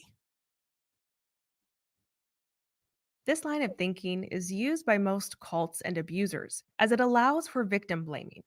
If a cult, abusive partner, or high control organization harms someone, whether mentally, emotionally, or physically, And again, look at you guys. Look at the granola look of this disgusting pig. Look at that. Because again, I feel like a lot of people are still like going with the pitch that, well, if someone looks granola, then nothing can happen. Nothing can be. Granola is all it takes for these predators to hide. There's nothing to their choices they do every day that they're doing when no one's watching. And right now they're getting watched. Right now they're being pushed back and they're getting more pressed and they're getting more intense and they're fair gaming us more. And yes, there's behind the scenes stuff that we're not even telling you guys right now. But OSA has escalated their fair game tactics. Just breaking news for everybody. So that's why this episode about fair game. Because fair game is, I mean, literally the next thing that we have to take up on this documentary too. But let's not forget that they look granola. They look, oh, very presentable Keith Raniere. Very presentable Debbie Cook. She couldn't have done anything wrong. She's a blonde white woman and wrong. Very, very wrong. Whoever thinks that Debbie Cook is just a little angel fallen from the sky is about to get a very rude awakening. the indoctrinated individual will look inward, believing they must have done something to cause said harm, thus removing the abuser or organization of any and all responsibility. And that's exactly right, you guys. The indoctrinated individual will think that. So imagine that you are a child. Imagine that you're born in the disgusting hotel. And imagine you have no other thing to compare to. And that's why No one under 21 can be exposed to these disgusting people. Because there's plenty of them that love it. There's plenty of them that love being abused, love being degraded, love being manhandled, love being financially abused. They get off on it. We're not here to tell them that they cannot get off on something that they're getting off on. I mean, you guys already saw the people that OSA keeps sending to talk to us, telling us that it's so incredible what in the hell they experience for themselves. And yes, they love it. Fine. I mean, in what world are we going to be really wasting breath to tell someone else that's an adult what in the hell to do? And that is the point that's being made to the LAPD leadership. So before y'all really go, well, we can't tell adults what to do. We already know that. So stop playing dumb. We already know that. And we only give an F about the 21 and under. So start investigating that and start figuring out what the facts are. And since y'all have such cushy, cozy relationships with OSA, WOSA, go ask them how many kids are here. Where are their passports? Let me do a walk through your hotel. Because I'm sure that, they got nothing to hide. They'll open the case supervisor's office. So y'all can see all the screens as everything's getting recorded. I'm sure they'll give you, look at these are the questions that we asked that are very religious. Have you committed any felony for which you've not arrested? And then why in the literal hell, LAPD leadership, would these hotels be asking those questions and y'all never get called? Because make that make sense right the F now.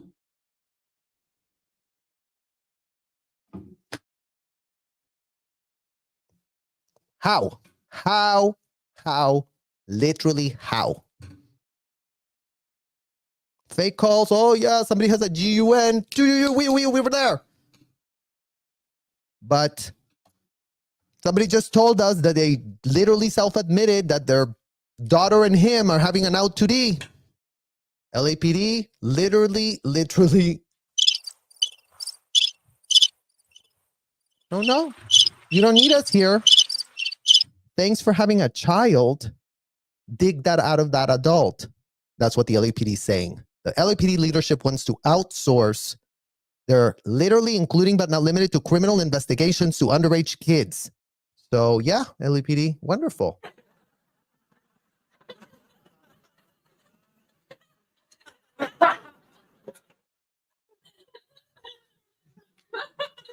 Hope y'all keep laughing all the way to the bank as you cash another check next time these people again hire you to intimidate us, to treat us like we are the disgusting ones, as you already have been caught on tape behaving yesterday. What do you need, OSA? Oh, okay, let me move the hedge. The LAPD real press. Oh, let me go get the yellow tape. Oh, criminal scene, you guys don't come through here. We're the LAPD. We're getting paid a lot of money to, what? Leadership of the LAPD. By all means, get on the record already and stop playing dumb and stop playing like, oh, what is he talking about? As if your officers didn't lie through their teeth yesterday and told us, oh no, we didn't get paid to be here. This is we're not off duty, we're on duty. But we're just helping the community, get everything sorted. And then we caught them leaving in cars that were not LAPD. Just their normal, regular cars that are all fully tinted, all illegally tinted. But, who the F gives an F? We're the LAPD. We can be above the law and protect and serve who? Child traffickers. So congratulations, leadership of the LAPD. Y'all really are, doing a great job. All the leadership of the LAPD. In 1975, a young man read Dianetics and became enthralled with L. Ron Hubbard. He had been struggling in his career and had a lack of confidence, but after a coworker on a movie set gave him a copy of Dianetics, he turned to Scientology. That young man was John Travolta. So there you guys have it. There you guys have it. Little John Travolta right there. Through Travolta's regular auditing sessions, moving up the bridge, Another video evidence of this man getting, his rocks off because, he looks real happy. He doesn't look pressed. He's not wanting to leave the session. He's happy there. So why in the hell would the LAPD be asked to remove that man from doing what in the hell he's subjecting himself to do there? You see that, LAPD leadership? We don't give an F about this man. Leave him there. Leave him the hell where he is. Adults love to get these interrogations. They love to be humiliated. They love to be degraded. They love to whatever. But you know what? They shouldn't have been loving that from kids such as myself at 12, doing that to them. Or is that a religious experience, LAPD? By all means, tell your little typers, your PR department, to really put a statement on that fact. Put that statement on that fact real quick. Because, loves the audits, loves, pays for the audits, gets a tax write-offs for the audits, gets to tell them everything about his life in the audit. So who's going to really say that he doesn't love it and he's not doing it and he's there? I mean, maybe he didn't like it at one point or another, but again, there's plenty of examples of people that have used their two legs to walk out of the threshold when it becomes inconvenient for them to be in this disgusting hotel. So all of you that, again, want to come and save everybody, adults can walk with their own 2 feet. That's what in the hell is called be an adult and walk.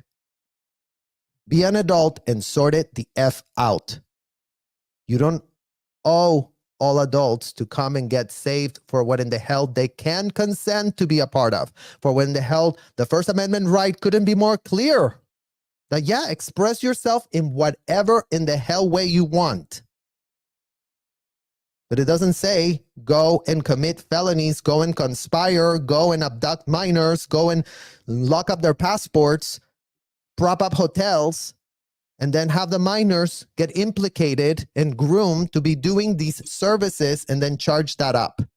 That's what in the hell doesn't say in the First Amendment right, you guys. So people that want to be there and that are adults, you have no choice but allow them to do what in the hell they want to do. And time spent in the celebrity center, he became more confident. He also started getting movie parts left and right. Almost anything he tried out for, he got the role. And those closest to him noticed he gave Scientology all the credit. So there it is, Hubbards, you guys. Another one of these disgusting people that were so pressed to launder L. Ron Hubbard's image. Because if there's even somebody more guilty than Mike Rinder about laundering L. Ron Hubbard's image, is this disgusting man that's sitting right there.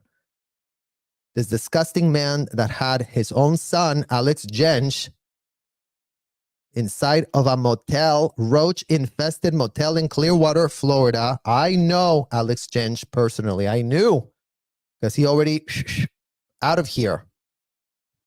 Alex Jensch, who literally got essayed by Marie Warren, a grown-ass woman that literally had sex with him at age 12. That is this deadbeat that you see here next to the celebrity. Aren't I so special, right, Hubbards? Aren't you so special? Right next to John Travolta and talking to the press and looking real granola with everyone and trying to really pitch everything you're doing, hiding it. Really coming up with, well, we're not going to tell them that we lock people against their will. We're going to tell them that we're setting them free. And since no one can come and see, and since nobody wants to read the disgusting stuff that Owen Hubbard wrote, then we're in luck. Because you know what? Nobody wants to read it. Nobody wants to really question things on the merit of the facts. They just want to grab a quick pitch from somebody that looks like a white man like him or Mike Rinder, and then all of a sudden, everything is great. Everything is wonderful. Everything is true. Whatever spouts out of their mouth. Credit. Scientology instills the belief that everything good that happens to you is because of Scientology, but everything bad that happens in your life is your fault. But what Travolta or other Scientologists don't talk openly about are security checks, aka And there was Christy Alley, you guys. Another one of these Scientology women, unhinged women that, yes, I've already been contacted by a minor, a child, that did coke with her at the Celebrity Center in the balcony. So, yes, allegedly, that minor told me. But you know what? From her position, from where she was, could be credible. And since it was known that this woman had a drug problem, well, imagine that. AKA sec checks. Unlike auditing, which is supposed to be more therapeutic for the person receiving the auditing, with the Okay, again, you guys, auditing and sec checks are the same thing. It's all just a technicality. So let's just really get into the weeds of this so we really make the distinction, because there might be a tiny little one. Okay, so let's really make the distinction. Audits and sec checks. The sec check is just a bunch of self-incriminating questions, like could be 40, could be 50, could be 80, could be 200. There's all manner of sizes of these sec checks. Could be tailor-made specifically for that person as they read the file. Oh, look, proclivity to use drugs. Have you ever had sex while being drugged out? Have you ever done this while you do? Like all these specifically tailor-made questions. But then there's also the generic ones. And sec checks are only asking questions to self-incriminate. That's all that a sec check ever does. Like there is no question about, have you ever been on an air balloon? There is no such question. They don't give an F if you've ever been in an air balloon. But in the audits, there aren't those questions, okay? So they come up with all manner of other stuff. For example, let's say that you're doing the communication, because, all these Scientologists tell you, my God, Scientology helped me so much to communicate. Well, let's just bring up that example because that's an audit. To get your communication better, they're going to ask you, if you were talking to a child molester, what would you talk about? And if you were talking to a child molester about that, what would you say exactly? So that's an audit, okay? So if you had a problem with child molesters communicating to them, all of a sudden, you're not going to have a problem because you've already spent 3 hours being asked that question ad nauseum repetitively. If you could talk to a child molester, what would you talk about? If you were talking to a child molester about that, what would you say exactly? Thank you. If you could talk to a child molester, what would you talk about? If you were talking to a child molester about that, what would you say exactly? Thank you. And it's just on and on and on and on. You cannot say stop. You cannot say, okay, I'm done with the answers. I don't want to talk about this anymore. Oh, and that means that you still have a button. So you haven't had a win. You still have a problem. So, imagine that. Yeah, as kids, I did that process, and yeah, I gave them a cognition. Oh my God, I could talk to whoever, whenever. Doesn't my needle float now? We would just go like this. Oh, I'm so happy. I'm so happy right now. You have no idea how happy I am. Get me the F out of this disgusting process. I don't want to answer this question. I don't get anything out of it. And it must mean that I'm the suppressive. I'm the disgusting person.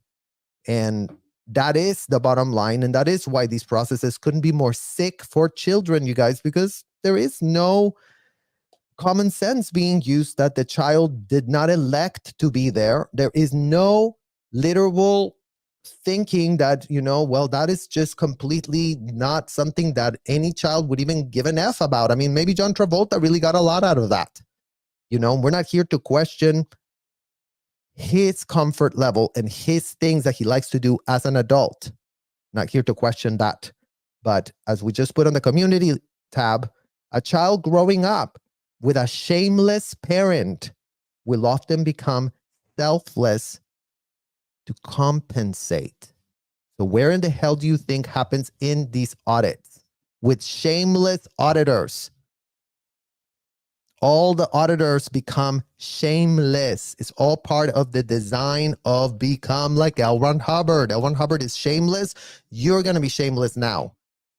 L. Ron Hubbard didn't give an F and ask whatever unhinged, disgusting questions. Well, you are going to be doing that yourself now as well. And since you already drilled it with a teddy bear, then now it's time to really do it in a hotel. So have at it, do it. You're really going to help somebody. And all that happened is that kids ended up exactly what it says here, compensating and becoming selfless. We became disassociated AF. There was no room for us to be there with our brain power of what in the hell these things were, these power dynamics that were so oppressive and disgusting and unthinkable, but yet it all smelled like, complete shit with a ton of air freshener because our parents were, oh my God, aren't you so lucky that you're getting these techniques done on you too? So again, as you see this adult grown man right here, he could literally be saying, well, you know what? I love getting this for myself. Let me get my child here to really do this as well. And then now that we have a full-blown setup here, let's really discuss another point, you guys, so you really understand how far they go with this whole concept of false imprisonment. Because if you are here, guess what? There's policies that state that this auditor right here, this woman, is always closer to the door. So this one here cannot go, your questions are disgusting, I'm leaving, bye-bye, and then do, an about face and then run out of the room of the hotel. So by law of L. Ron Hubbard, the auditor, the disgusting, unhinged dom on a power trip from hell, all entitled with a 2-week course in a hotel that L. Ron Hubbard told them, you now have the capacity to lock people up against their will because you did complete a course that I did write for myself. So that is what in the hell an audit looks. You cannot move your hands. They usually put a lot of blankets. I mean, this is a sanitized look. I mean, they tell us now that they have all manner of Hollywood actors showing up to really do these photo ops because they don't want to put real Scientologists there, because if somebody speaks out, then they have to redo the whole thing. So now they're just going like, you know what, let's just hire actors. Since we really do want always pretty people that look the right part, let's not use our own and let's just hire other ones so we save money. The auditor only listening and asking basic questions. Sec checks are designed to find out how bad a person really is and or what evil thoughts they might harbor. It's not true, you guys. Not true at all. The sec check doesn't give an F about your thoughts. Sec check doesn't give this sec checking somebody. If you ask these people, have you committed a felony for which you have not been arrested? And they go, well, I've never done that. But you know what? I did think, I had a thought that Debbie Cook is a bitch. We don't give an F that you have that thought. So if you say that Debbie Cook is a bitch, then you know what? What withhold did Debbie Cook miss on you? Because you're being critical of her. You're saying something bad. You're having a bad thought, then you have a withhold. Then you did something that Debbie Cook almost found out about, and then she didn't find out about it. So you can say as many bad thoughts as you want. Any bad thought is going to be, well, what did you do? What did you do right before you had that bad thought? And if you, as an auditor, come back to your CS, your case supervisor, remember every single session, every single audit, every single sec check gets transcribed, video recorded, and then taken to the case supervisor so they read everything that was said in the session. These are copious notes. These are literally everything that was discussed in that session. I mean, depositions are not run that way.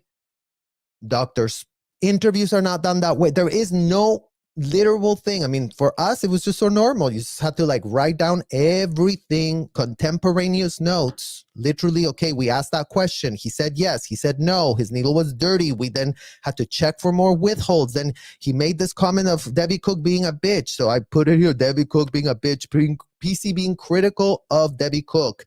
Check. Has Debbie Cook missed a withhold on you? All of this is written, and then page by page, every page is number 1, 2, 3, 4. Everything has to be in sequence. Then you have to turn over everything perfectly written.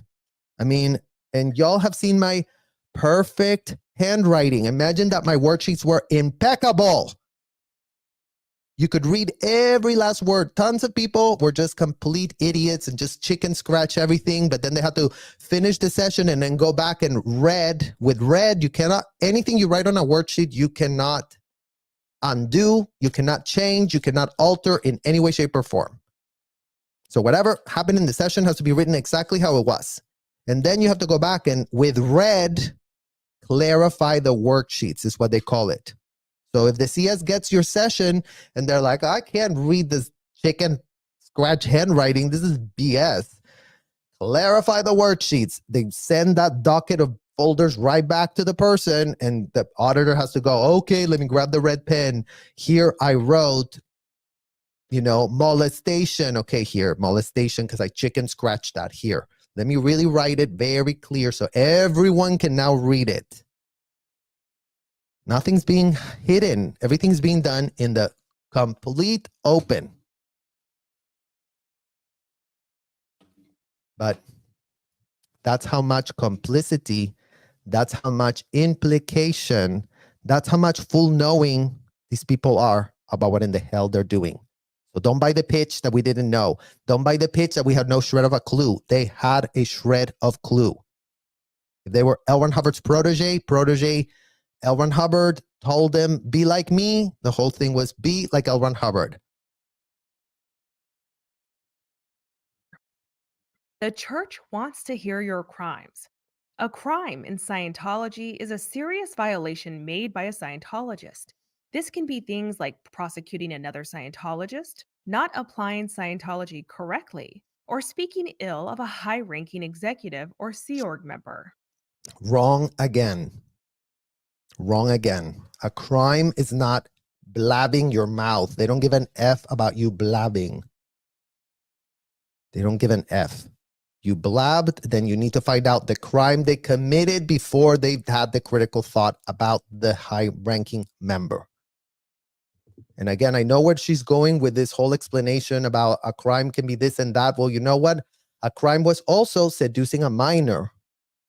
Imagine that that's literally on the ethics book, seducing a minor. How many times y'all think that came up for it to be literally put in that book? I mean, just imagine that literally seducing a minor. Oh yeah, it's a crime.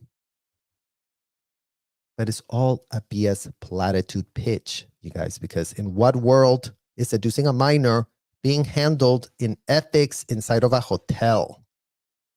Including but not limited to a minor doing your ethics handling, discussing with adults. Oh, you seduced a minor? How did you do it? Oh, let me, Laura Anderson, 13-year-old ethics officer that I am, let me write you a program for having seduced a minor. This is how you're going to handle it. So yes, 12-year-olds, 13-year-olds, bring Canetta, even Natalie. Natalie was a minor when she was being trained to become a magistrate. So yes, if you looked a certain way and you had a certain level of intellect, you were exposed and put to do the delivery of the disgusting stuff. But in no way, shape, or form do these people give an F. If you say something critical, they want a done, is what it's called. If you come back with a thought, you're going to get your head put on a pike very, very fast. All this information is documented by the church, and sec checks can begin on members as young as 6 years old. Until one completes a sec check, they can be prevented by the church from moving up the bridge. Depending on how long each sec check lasts, one could pay $800 per session for the church to interrogate them. John Travolta was one of Scientology's biggest celebrity supporters. That is, until Tom Cruise came along.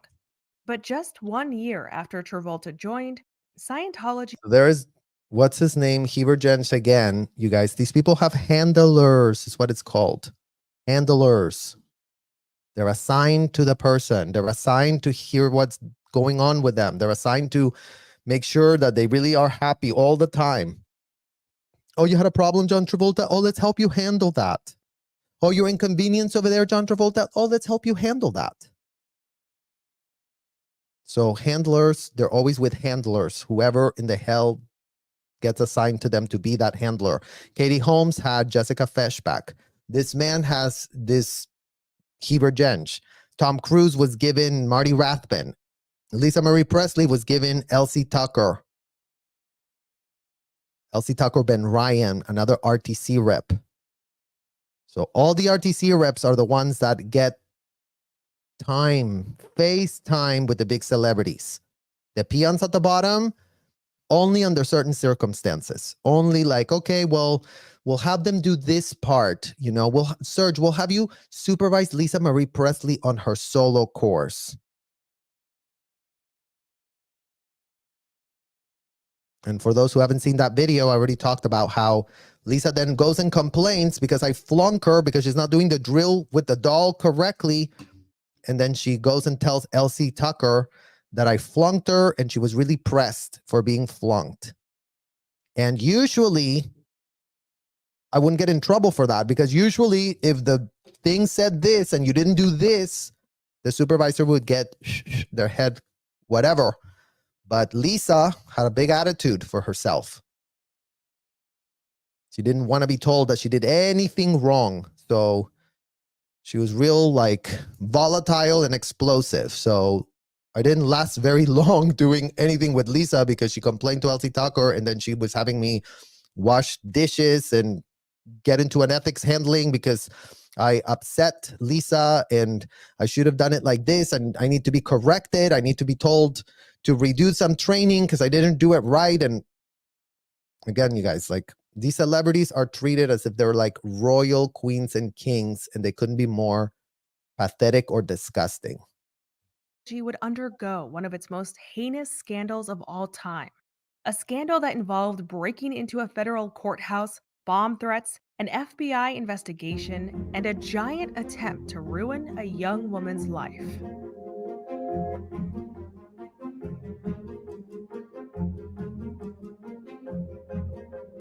I mean, Operation Freakout, you guys. So you really understand the level of unhingement in those OSA offices right now. Imagine what in the hell they're calling it right now. Oh yeah, they come up with little fun names for themselves. They are a paramilitary intelligence arm that's unhinged, completely abled and completely endorsed by the LAPD, completely endorsed by the FBI, completely endorsed by the Clearwater PD, completely endorsed by the DOJ. In what world is a religion typing things Operation Freakout?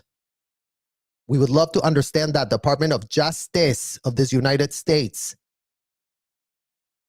Why are religions typing Operation Freakout and then writing step 1, do this illegal action. Step 2, do this other illegal action. Step 3, conspire with the rest of the OSA staff members and get them all implicated and get them all working on doing something illegal because y'all will never give a shred of a literal F. In the 1970s, a young woman heard a knock at her apartment door. When she asked who it was, a man called out that he had a flower delivery for Paulette Cooper. The woman opened the door when suddenly the man pulled out a weapon from the bouquet of flowers and held it to her temple. Fortunately, the weapon jammed, but he then put his hands around her neck and a struggle ensued. Finally, the woman broke away, letting out a loud scream which sent the flower delivery man running. That man was not a florist or a delivery driver, but a Scientologist. There it is, the Christie's Hotel, you guys. The Christie's Hotel that was being used to lure more minors as we speak. The Christie Hotel, where we literally have footage of 3 months with Sebastian being unhinged. Come really get a book, free movie, come with me. So it all is part of this disgusting hotel, another hotel, Hotel Christie Hotel is what in the hell this is called, that's been in the hands of Scientology for a long time because they were very, very pressed to grab places with a lot of high traffic volume of people walking around because, you know, if this one doesn't bite, then try the next one. If that one doesn't bite, then try the next one. If this one sends you to hell, they don't give a shred of an F. They'll go to the next one. They don't have shame. They're completely unhinged, shameless. They'll do this for 10 hours a day for no money because they get off on it so badly. Y'all already saw how many times Sebastian was told, hey, come with us. Hey, this is BS. Oh, no. They double down, they triple down, they quadruple down. That's the only mode they have, to quadruple down on their unhingement, on their lawless, deranged behavior, because, they're practicing a religion. They can do whatever. And doesn't matter that they're targeting kids, because the LAPD will show up and protect them quickly. Right, leadership of the LAPD? Or wrong? And that young woman was not Paulette Cooper, but her cousin who looked similar. I mean, imagine the type of unhinged operations, you guys. And the only reason that they, modify them a little bit is because they got caught doing this. So they do learn from crisis management. They're not doing, never mind that Ron Miscavige Sr. was followed by a man that had a whole arsenal of arms, including but not limited to illegal silencers in his van. So this is OSA. This is OSA recent. This is OSA, within the last decade, paying to have an elder man. Yes, Ron Miscavige, elder man, child trafficker that sent his child across state lines to be in the hands of L. Ron Hubbard. Imagine that. Then your child is paying somebody to follow you with a bunch of disgusting weaponry, because they won't go. There's no place these people won't go. So hopefully now they really have been reined in by Robert E. Mangold. Hopefully now Robert E. Mangold has a hold of his client.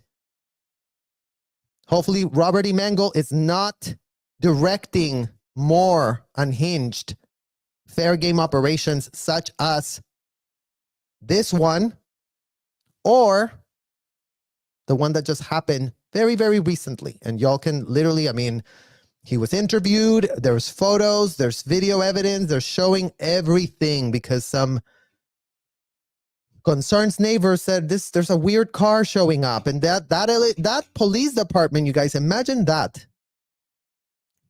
The only reason it didn't work for Scientology to not get caught is because they weren't in LA. They weren't in Clearwater. Ron Sr. was living God knows where, in the middle of nowhere, where the police was nothing that Scientology had spent any time kneecapping. So that police department did answer the call, did show up, did open the van, did see all the weapons, did start doing an investigation. That's what it looks like when you don't have compromised law enforcement. Right, LAPD, or wrong? Y'all should really go Google that. Google it quickly. But yeah, this woman was sent to disrupt Paulette Cooper, and then they even got the wrong person. Imagine these people, you guys. They're just savages. They're literally unhinged, disgusting, decrepit savages. The actual Paulette Cooper, a freelance journalist in her mid-20s who authored several books and interviewed celebrities like Marlon Brando and Jackie Kennedy, had been declared an enemy of Scientology, and she was now one of their biggest targets. In 1968, as a struggling young journalist looking for an exciting story, Paulette decided to write about a fairly unknown organization called Scientology.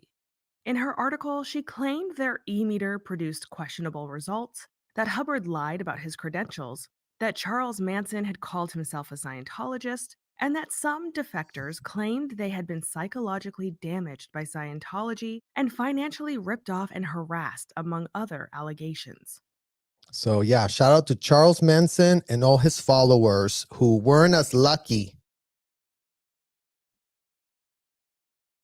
as the proteges of L. Ron Hubbard, who did see jail time for their deranged, disgusting, unhinged delusions of grandeur by following whatever in the hell Charles Manson told them to go do for themselves.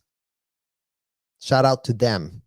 Literally shout out to them, you guys, because that's what we have. As long as you look granola, as long as you put a fake military uniform, then you couldn't have done anything wrong in your whole entire life. And the LAPD is going to go quickly defend you, because they're very, very pressed for anyone in Scientology to feel like they cannot just, go and exercise their right to pay to go get their freak on in an ethics interview, to go be deranged with a child in a so-called audit, or to go get groomed or supervised in a disgusting Scientology grooming salon.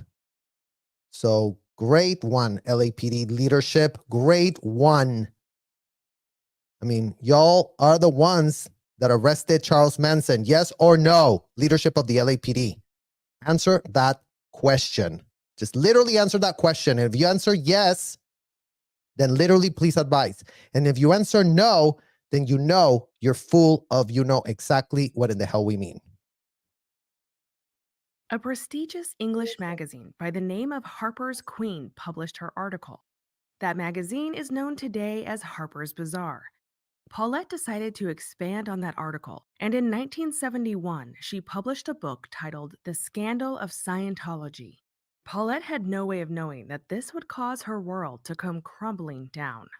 After moving to a safer apartment building after the incident with her cousin, 300 of her new neighbors in that building received a letter that said she was a part-time sex worker.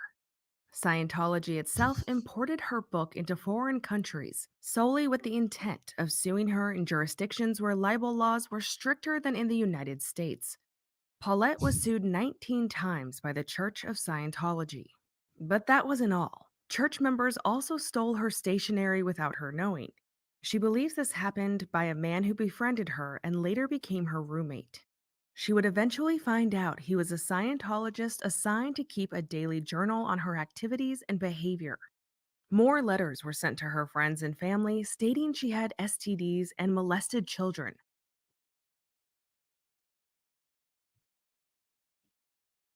So, as if their credibility and their disgusting, unhinged behavior could not be any more projection. Because who launders the self-admitted child molestations? Who profits? Profits. We said profits. Leadership at the LAPD. Profits. They make money. Do y'all get money when somebody comes and is a child molester? Do y'all also set up deals and programs so that the child molester can just run up and just, take a tax write-off, and then, all of a sudden you, the LAPD, can also just, profit? Or you not profiting? Because that's what Scientology does. And then they come at people and they'll just make frivolous allegations, outrageous things. They'll say they really do have a BOMB, those people outside with a camera, the Gen Zers, the TikTokers. They have GUNs because they really are deranged. These people send somebody with a GUN to this cousin of hers, and then Scientology calls the LAPD saying that we are doing that to them. I mean, imagine that.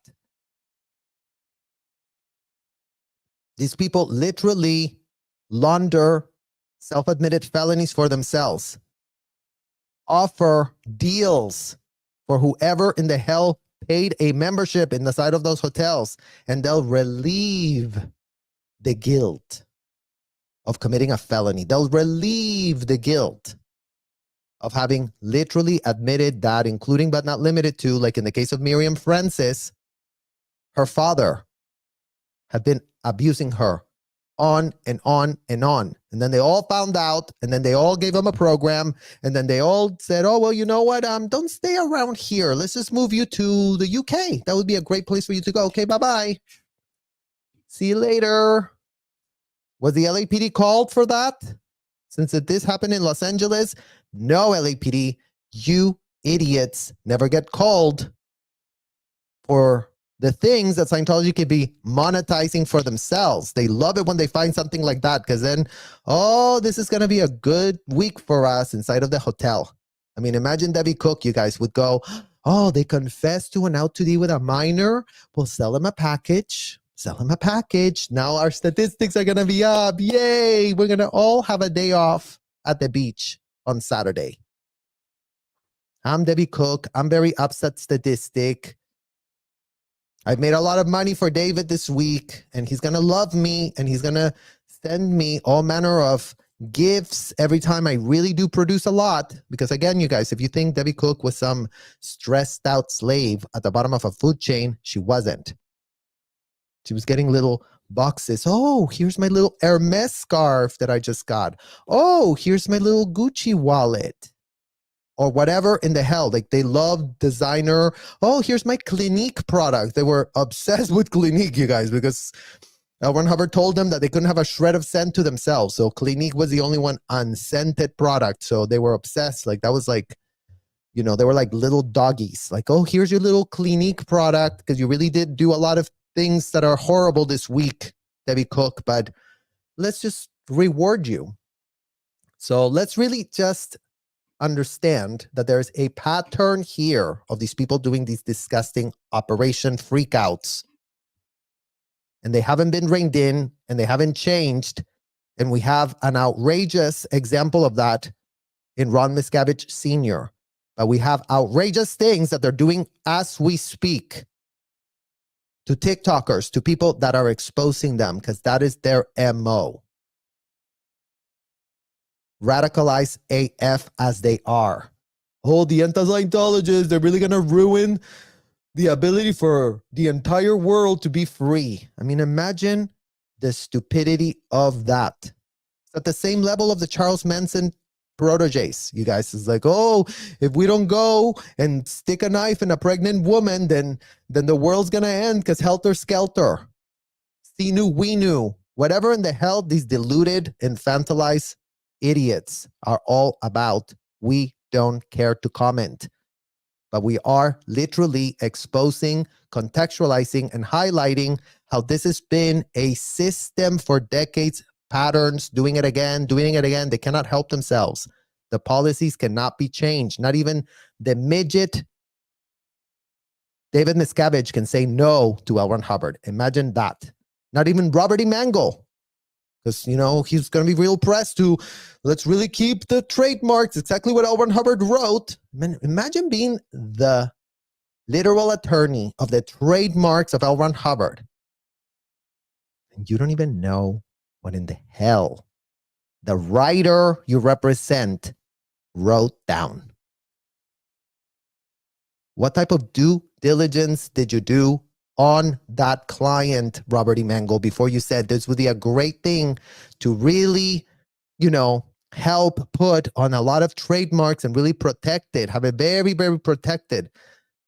Please, by all means, let us know. Let us know what type of due diligence you did on your client, because it sounds like you did not a single shred. None of these things were true, of course, but Paulette sunk into a deep depression. Her fiancé and friends left her as Scientology now consumed her life, and having to pay tens of thousands of dollars to retain a lawyer, she began drinking heavily, smoking, and in her own words, popping Valium like M&Ms. Bravely, she decided to seek the help of a therapist. Therapy seemed to be helping until Scientologists broke into her therapist's office, stole Paulette's records, and sent excerpts of her therapy sessions to everyone she knew. But this I mean, literally, you guys, and this is all documented because remember, they all got caught on this Operation Freak Out. They literally got caught doing all of this. was only the beginning. One day, an FBI agent showed up at her apartment and stated the Church of Scientology had received 2 anonymous bomb threats. Oh, look at the wonderful new facelift that Scientology did for this disgusting building, you guys. Because they did modernize the little sign. Oh, yeah, we're Scientology. The church named Paulette as the likely suspect. The church also gave the FBI 2 letters the bomb threats were supposedly mailed on, where they found Paulette's fingerprints on the stationery.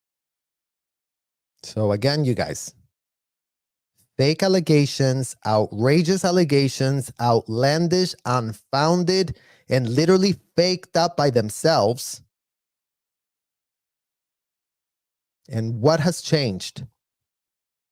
FBI, please advise what has changed. Call out your little lackeys down there at the LAPD and ask them to advise on the many times they've already just been called in the last 3 months to purport that there's some sort of BOMB.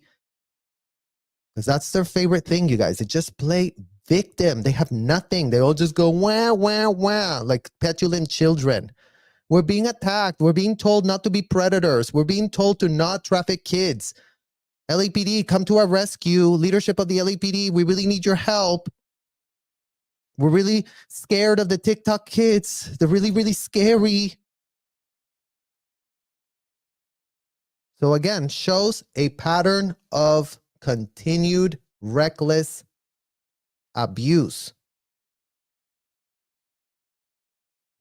That is when she realized it was the church who stole her stationery. The FBI wouldn't hear of it, however, and Paulette, who wasn't even 30 years old, was indicted on multiple federal charges and faced over 15 years in jail. This young woman. So shout out to the FBI who wouldn't even hear about it, you guys. So again, FBI, where in the hell is the literal FBI doing a shred of a thing? Because you know what? We didn't even think about this one, you guys. But I mean, we're finding out about this. I mean, I forgot that this was the case with Paulette. That as a young, under 30, I mean, imagine that the TikTokers are right about her age. And look at the lengths that this disgusting piece of shit organization from hell is being allowed, is being enabled, and now they got the LAPD like little lap doggies running laps for them. Just run, LAPD, run. Come to our rescue. We're paying y'all. Come on. So yeah, the FBI wouldn't hear anything else. Oh yeah, you must have really done it. We really have to protect the churches in the United States. We really have to have the FBI really protect what in the hell is being done. So now the FBI is nowhere to be found shutting down anything. They couldn't be more pathetic. They couldn't be more useless. They couldn't be more, let's really start a human trafficking investigation and have it all get mangled. As if the FBI investigation didn't get started with Claire Headley and then all of a sudden it got completely mangled and oh no, nothing. Oh no, never mind. Oh yeah, no, just continue running the hotels. Everything's great. The FBI effed up. Oh, the investigation is just lopsided. Can't do anything.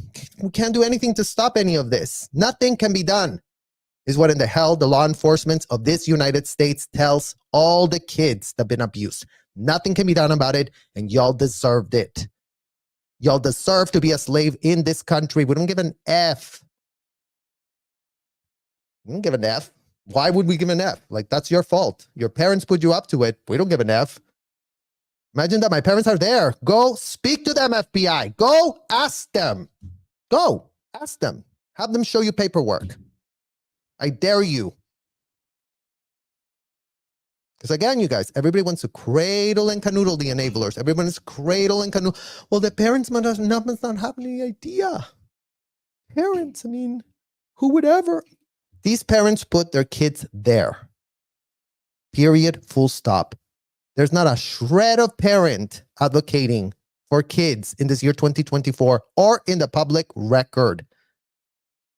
And y'all that have read all the books about, oh, Scientology this, Scientology that, please, by all means, point us to the book of a parent calling themselves out and not pitching themselves as the victims.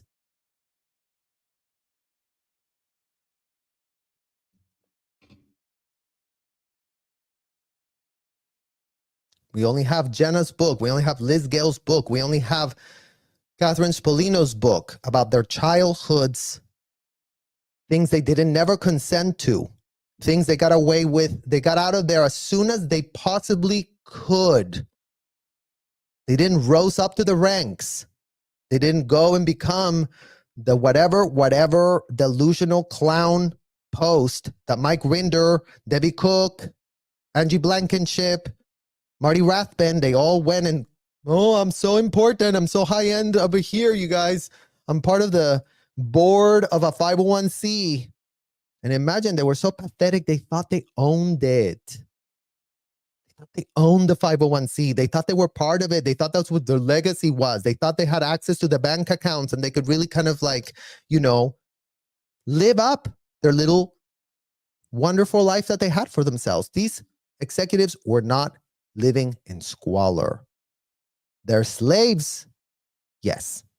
Debbie Cook? No. Mike Rinder? Yes. His slaves? No.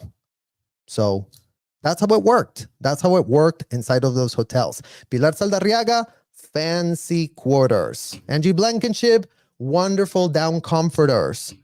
Tons of minors. Oh, sir, let me do your laundry. Oh, sir, let me fold your stuff because you wouldn't want to lift a finger because you're so busy screaming at people and being unhinged. So imagine that these people are just like, Woman's life was being systematically destroyed by a church. By a church, by a racketeering scam, you guys, by a racketeering organized scam. I mean, it's like the church. What type of church writes Operation Freak Out? What type of church makes false allegations about bombs and then takes it upon itself to grab false fingerprints so they can really build a fake case with the FBI? We would love to understand what type of religious activity is that. By all means, FBI, tell us what it is. Because why in the hell are y'all so stupid to literally have all the facts on your side, to literally have all the evidence, decades of evidence of who the hell these people are? This wasn't a one-off. This wasn't they did it here and then they really became religious and then they've really just done the work of the Lord for the rest of the decades. There is no evidence to support that delusion. So there you go, you guys. FBI here really building a fake case on behalf of Scientology. Bravo, FBI. Bravo that you're nowhere to be found today. Not great. It's what's known as fair game. Fair game is used to describe the horrendous practices carried out by the Church of Scientology towards people or groups it deems enemies. Hubbard established the policy in the 1950s in response to criticism from within and outside his organization. People who are fair game are judged to be a threat to the church, and according to the policy, can be punished, harassed, and or destroyed by any and all means possible. So they've already doing this, you guys. I mean, as if Jessica Palmadesa's TikTok account wasn't literally canceled all of a sudden. And these idiots running these fair game things are so stupid, so entitled, and so full of themselves that they went, oh no, take down Jessica's and Streets LA all at the same time because we're so stupid and self-entitled that no one will guess that this was a concerted effort with leadership of TikTok to do this. So imagine leadership of TikTok doing the bidding of these disgusting people. Imagine the leadership of TikTok has the capacity to go and watch our videos. The capacity to understand what in the hell we are advocating for, which we're allowed to do per the First Amendment. Have the capacity to see that Scientology calls fake threats for everything unfounded AF, that we've done nothing wrong, but yet they literally shut off her account with a ton of money that they're nowhere to be found now to want to give back. And you know how these tech companies are. There's no customer service. There's no 1-800 number. You're literally effed. They F you and community guideline violations, shut the account. Susan Watson, what else would you need? We got that taken care of. They're all shut off. Don't worry about it. Well, yeah, I mean, we can't really shut off the other ones. You know, no, Susan, just the biggest ones are the only ones we can help you right now. The other ones are still very low, but don't you worry. We'll do things behind the scenes in the algorithm to make sure that, you know, their accounts never grow. Okay? That's the best we can do, Susan, because otherwise, we already shut off 2 at once, and we should have been not so stupid to do it on the same day. But, we don't give an F at TikTok. We don't give an F. No. Why give an F when we don't have customer service? Why give an F when y'all can get contacted? So TikTok is fair gaming in the name of these disgusting people. So why TikTok leadership? Why? Why is that going on? Why is that happening? Why do y'all have to hide? What are y'all so afraid of? Literally, what are you so afraid of? That the young generation is learning that the First Amendment right actually works to get rid of corruption? I'm sure that's not going well with China. I'm sure that China's going, oh, free Sebastian. Oh, the kids can speak in America. Oh, no, we don't want that. We don't want that. Let's groom them to be afraid of speaking out. Let's groom them to, oh, you effed up and that's now your fault. You pulled it in. It's your job to now figure out why you should just lose everything and all the years that you put to build your account. We don't give an F. We don't give an F. We gave you the ability and you violated the community lines that you're nowhere to be found to clarify what in the hell community line was violated. TikTok leadership. So these tech companies are just as disgusting as these other ones. Data mining information of minors, trafficking minors. Oh yeah, this influencer, really get him a deal. Let's really take money from this influencer. Let's make a lot of money from underage kids at TikTok, because that is their business model, you guys. That is the business model of TikTok. Make money out of kids. Oh, we're going to take 30% of all your gifts. No, I think they take 90% or 70% or some outrageous amount, because they have no shame, because they don't give an F. You should be so lucky to have an account. So that's why y'all are not seeing me at all pretty much active on that stupid application that is literally written with China written all over it, and the TikTok leadership that really purports to be like, no, you guys don't cancel us because we couldn't be more separate than China. Then why in the hell are you acting so Chinese, TikTok leadership? Why in the hell are you acting so shady AF? Why in the hell are you nowhere to be found to correct anything? But who cares? You did get a call from whoever in the hell you got it from. Attorneys, high power attorneys, people that can, get through to your thousands of square feet location in Culver City, but you have no customer service at all. You have no way of literally reining yourselves back. So there's stupid L. Ron Hubbard getting his bust made up, those disgusting busts that you see, you guys, like. In 1968, Hubbard officially canceled use of the term fair game because of the negative press. But behind the scenes, the church's aggressive response to criticism continued. By a stroke of luck and the FBI, Paulette Cooper would be somewhat spared. There was a professor who had been interviewing multiple ex-Scientologists, learning about the church's fair game policy, and he discovered certain high-ranking Scientologists received lucrative gifts and property immediately after Paulette's indictment.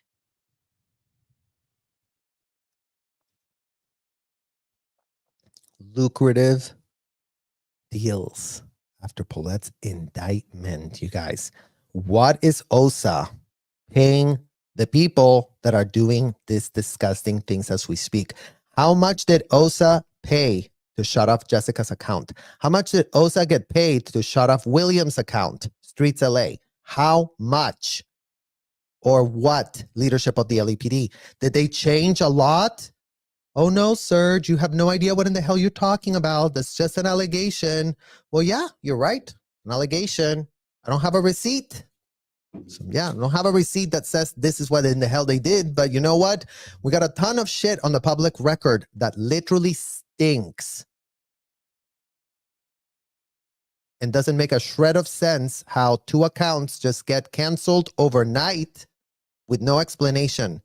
How an account that had so much money in it was just disappeared, vanished out of nowhere, and y'all are nowhere to be found to return any of the money that was already earned on that account. Why is TikTok taking that account, you guys? Why are they doing that? Why are they acting like authoritative goons? Why are they literally working on behalf of these disgusting hotels? What is TikTok getting out of it? This compiled information was given to the FBI, and in another separate investigation involving the church, the FBI raided 3 Scientology offices, seizing thousands of documents. Within these church documents were detailed plans to destroy Paulette. It listed everything from stealing her stationery to get her fingerprints, and even something the church labeled Operation Freakout. Operation Freakout was their mission to get Paulette, quote, incarcerated. Major target, Operation Freak Out, major target, primary target, to get Paulette Cooper incarcerated in a mental institution, which Scientology purports is all against, or jail, or at least hit her so hard that she drops her attacks. Hit her so hard, or at least, this is what in the hell is called a receipt, you guys. And what has changed now? Do you think they don't do major target, primary targets, and do all of this? This is what OSA is doing today, full time, all day, long, all night long. They don't sleep. They just type all day. Oh, I'm gonna do this. Let's get that minion to do that. Get that minion to do that. Get that minion to do that. Let's do that over there. Let's come up with another plan. Let's see how we can screw them. Let's see how we can use our undue influence on the LAPD to scare them.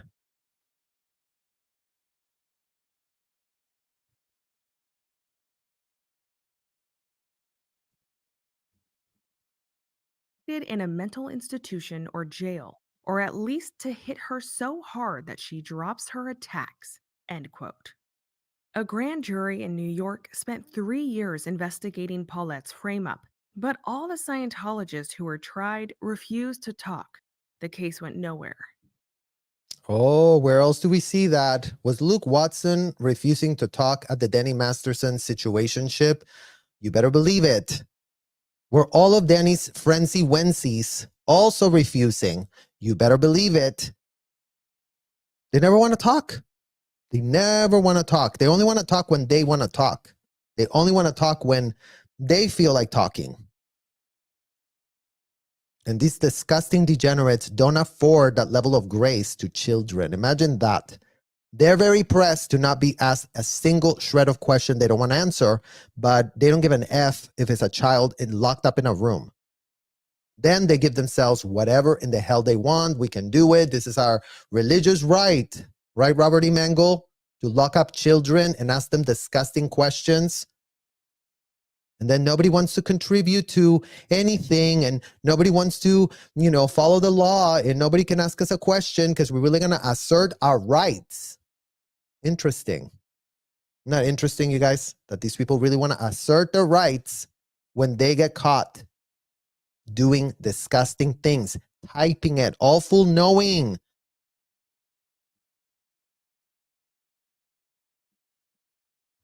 At the same time, in Washington, D.C., a grand jury and trial eventually jailed 11 Scientologists who were involved in wiretapping, infiltration, and theft of government documents. One of those Scientologists who went to jail was Mary Sue Hubbard, L. Ron Hubbard's third wife. In that trial, it came to light that some of the other Scientologists who were jailed were also involved in the setup and harassment against Paulette. Paulette sued the Church of Scientology, and a settlement was finally reached in 1985. Paulette stopped drinking and smoking, began helping other victims of Scientology who reached out to her, and slowly began rebuilding her life. 1 year later, in January of 1986, Scientology went through its biggest test of faith when L. Ron Hubbard died after several health issues. Look at the face of that disgusting pig. Literally, in what world if that disgusting man is who we were given to? In what world were we told to be like him as children, as 12-year-olds? What type of degenerate is Debbie Cook? with a straight face, sitting there with Dan Harris from ABC News, telling her, oh my God, I really loved being there for 17 years, Dan, and it really did get bad when I was put in a trash can by David Miscavige. But Debbie Cook was having all the children become like this disgusting thing that you see here, who is someone that Debbie Cook admires a lot. Oh yeah, this is L. Ron Hubbard. He's so smart. He's so good. He's so great. The word from the church was that he hadn't so much died as he had moved on from his human body to carry on further studies in another realm. With the That is what is called an infantilized pitch, you guys. L. Ron Hubbard didn't die, you guys. He's just flying around. And again, it's like we don't give an F that that's how pathetic these people are. Infantilized degenerates. Stealing child's like literal childhoods so that they can have their little fantasy delusion inside of these hotels. So they can be literally proud members. Proud AF is what these people are. their founders passing, the leaders of the church were now faced with the challenge of identifying a new leader.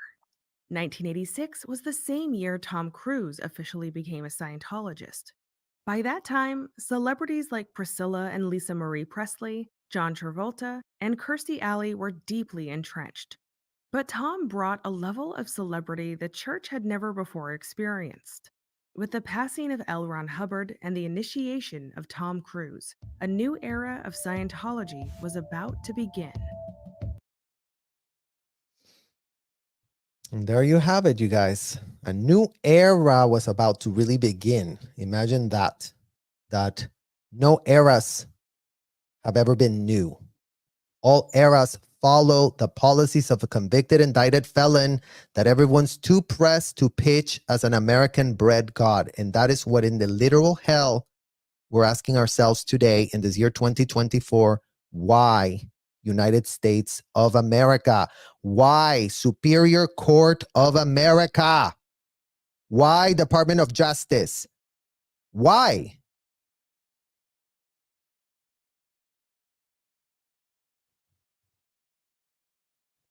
All kids that didn't have a shred of schooling don't understand that. So fair game is alive and well, you guys. Fair game is being applied as we speak. These people cannot be reined in no matter how many amazing retained lawyers they get for themselves. None of these lawyers can rein them in. Or are they incentivizing them? Who is supervising all of these disgusting illegal operations? Who? Is it just Osa Wosa, or is it just, you know, the RTC deranged executives that want to tell Davey that, oh, don't worry about it, sir. We got it all under control. We're really supervising everything Osa Wosa does. We're really on the case. Oh, yeah, we already got 2 of the accounts canceled by TikTok because we really did call that favor that they owed us. So what? Do they have blackmail on TikTok? And that's why TikTok is just literally kneecapped and, okay, let's just cancel both. No one's going to give an F and we have no way of being reached. So who cares? So yeah, fair game is alive and well. As if the whole disgusting thing that just went down on Friday with the LAPD acting unhinged beyond, acting like no one's gonna film what in the hell they're doing, acting like, you know, they're not gonna get called out, that hundreds and thousands and tens of thousands of people are now all fully aware of what went down in that false arrest that they've done with a straight face. And you would think that after that, they would have gone, okay, Osa Wosa, we really have to, you know, peel back a little bit because you know what? We're getting fried. No. The leadership at the LAPD doesn't give an F. They're doubling down and tripling down and continuing to harass us and continue to stand on behalf of these people. They've continued to falsely detain more people. Never mind, they haven't ended in a jail cell. You know, Osawosa really did save that little trick for Aaron. Because they are very conniving and calculated, you guys. They go, okay, well, we can really kind of just get away with this part. After Aaron got fake arrested, okay, let's rein it back a little bit for a couple of days. Let's really just not be anywhere. Let's just quell things down. And it only, took 2 days before Solomon, an underage kid, ended up detained. And it was, if it wasn't even literally yesterday that Laura was literally assaulted by that disgusting old man that was just crazy. I mean, it's like disgusting. Like, again, they're pressed that they're getting called out, you know, and they're trying to make us the bad guys for calling them out. I mean, the level of spin is just unthinkable. And again, osa wosa. None of us are children. All of us are protecting ourselves. All of us are very capable of understanding what in the hell you're capable of doing to us. So rest assured, we're preparing ourselves for just exactly that.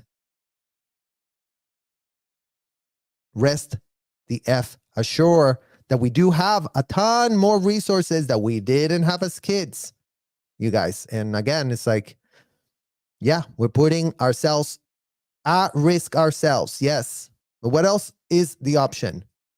What else are we supposed to do? Just shut the F up?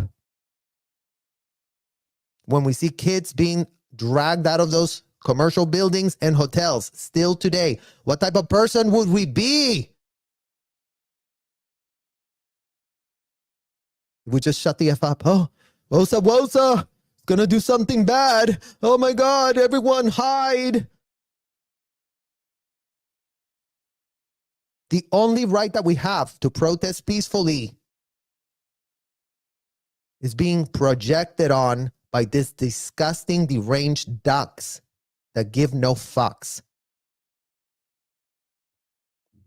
Imagine that. Nothing has changed. The FBI is nowhere to be found. The LAPD leadership is all compromised AF.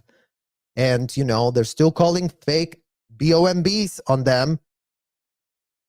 I mean, yeah, they're not allowed to now go get fingerprints and create all this fake evidence because they have been burned when they've done that. But they still tried it. They still almost got it. They still paid a lot of people a lot of money because, oh, congratulations, you did nearly ruin her. So the fair game is alive. It's still well. They're still doing it. They haven't changed. They don't change. Everybody's around, going around, oh, that's a very religious activity. In what world is any of that a religious activity? Please. So let's see. Juju for freedom. Thank you, Juju, for protecting the children. What better way to justify exploiting kids than suddenly declare that they are little adults? Gross AF. That's right, Juju. That's all it took for these people to go, this is very legal. They're all adults. We're all on the same playing field inside of these hotels. So again, every time you want to really spill a lot of tears for one of these old people that do look very seniorish and you go, oh yeah, she's probably mentally ill. Okay, but these are the people that called kids adults for the last 5 decades. So looking granola and looking confused and dumbfounded is not a defense. FYI, all Scientologists, Gayla Aguirre, you don't change. You don't self-reflect. You double down and you triple down on your stupidity because you're so pressed to be what? To be approved by people in a hotel? But don't you worry, guys. She is in the hotel that Tom Cruise is a member of. Never mind that disgusting woman will never get a shred of FaceTime with that man. But you know what? I belong to this very great hotel where I have access to kids that I can include but not limited to, also sex check, just like I did back in the day with Serge, because that's being provided to Gayla Aguirre as we speak.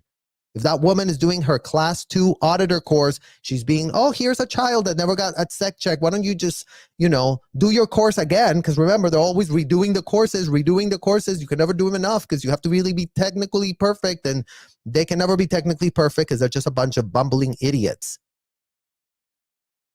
But they're all caught up with their little adult game. So thank you, Juju, for also standing up for us. And also literally stating the facts as they are. No child is a literal adult. And right now we need from the LAPD leadership to explain that to us. Y'all are the ones that are defending them, then defend them. Defend them. That's on you now to defend. Why kids stuck in a hotel are being told they're adults, and the LAPD leadership thinks that's just wonderful and great. So it's up to you, LAPD leadership. Hope you really come up with a good explanation for that one. Vanessa Lee, thank you, Vanessa. All frauds exposed here. You are fully supported. Thank you. Thank you. I really appreciate that. Never understood how M. Rinder got a pass. No. Everybody's gotten a pass, you guys. That's the problem. They all gotten a pass because they left the hotel and they gave themselves, self-amnesty. I left the hotel. I can blame everything on David Miscavige. And now he's the boogeyman of the century. And I'm the victim of the year award.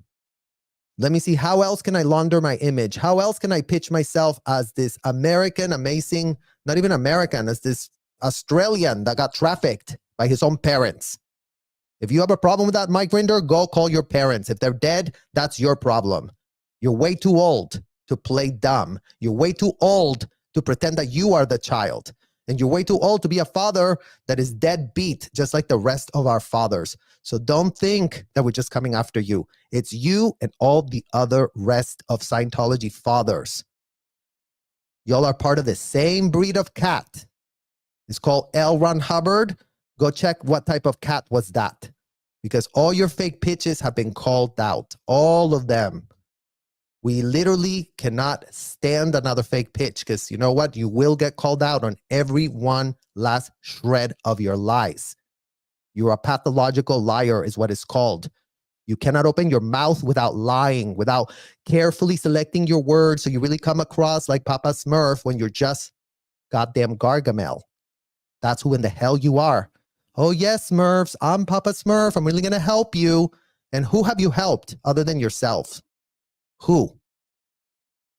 Is your child out of there? No. Are children safe today? No. So you couldn't be more pathetic and ineffective is what in the hell it's called. Remember, you didn't get the product. Tell people what you would do to kids that wouldn't get a product, that would get an order. Tell them. Tell everybody about that. Make a video about that because that would be great for you to really get on the record and tell, oh yeah, back in the day, you guys, when kids didn't make their target that we were given, like the ones that we just saw, major target, destroy Jessica Palmadesa's account. Oh, sir, I couldn't accomplish. No one in TikTok would answer me. Okay, go wash bathrooms with muriatic acid. I'm going to bypass you now.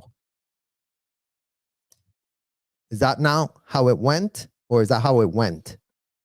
Because I'm sure that's not in your book. How does the FBI not get involved with all these people coming out? Big Mama, well, we've seen the FBI already has come to the rescue of these people. Oh, a fake BOMB threat that they made and they really come press. Oh my God, let's really indict somebody with fake evidence. So yeah, we really understand why the FBI is so paralyzed and kneecapped by a disgusting, horrendous Jeffrey and Ghislaine operation on steroids and crack, you stupid idiots of the FBI that mangled that investigation, and now you're mangling this one too. Why are you mangling all the investigations having to do with this, FBI? Why? Before anybody says, yeah, but why Jelaine and Jeffrey such different things? They weren't applying a religion. Well, they're well collecting blackmail. They were all about the celebrity life. They were all about the influencers. Come here, come here. We're really going to help you here in this mansion. We're really going to provide a girl that gives you massages, where that was also being provided in Debbie Cook's hotels. So for all of you that are wondering why Jeffrey and Jelaine and Debbie Cook and Marty Rathbun and Angie Blankenship and literally Mike Rinder and David Miscavige and Shelley and all of them, they're just doing the same thing as Jelaine and Jeffrey, but except that they're calling it a religion. So for them, it's very religious. I mean, to me, that's even worse. To me, that's even disgusting that they're fronting to that level. It's like, at least Jeffrey and Jelaine didn't pretend that the massages were a religious thing that they could really get away with. Never mind that they got all manner of sweetheart deals. In where? Oh, yes, in Florida. Because apparently in Florida, you can get away with whatever. Just do it. Just do it. They're so unhinged. They don't give an F. In Florida, come traffic your kids over here, you guys. Bring them on. Right politicians of Clearwater, right FBI agent of the FDLE of Tampa that really goes and spouts how you really care about trafficking, and then you're just deleting the messages on your Instagram account. I mean, in what world are we getting helped, you guys? Because your questions are right. Why doesn't anybody come and help us? Because they don't give an F. Who's telling them to stand back from this? Is this an intelligence operation or what in the literal hell? Because that's what they said, that Jeffrey and Jelaine, we got told to stand back, right, Alex Acosta? You were the IG. So what in the hell is Ashley Moody getting told to not do anything and to play dumb full time? That woman that literally her whole website is about trafficking, and we really help in Florida to trafficking victims. As long as you get caught in a roach-infested motel, then they're going to come and help you. But if anything else happens, then bye-bye. Better luck next lifetime.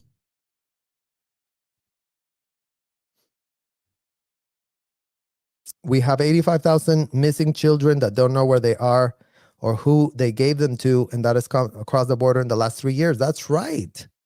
That's right. And you guys, go look at that congressional testimony hearing from a woman that blew the whistle on this, that said, hey, yo, what's going on?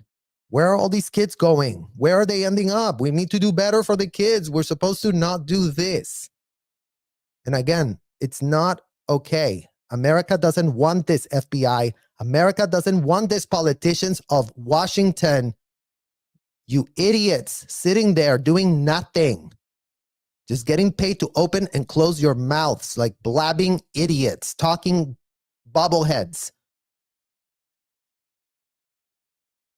I wonder how much Travolta loved his dead son. And how did he love them? He loved them in horrible ways, you guys. This is a kid that has special needs.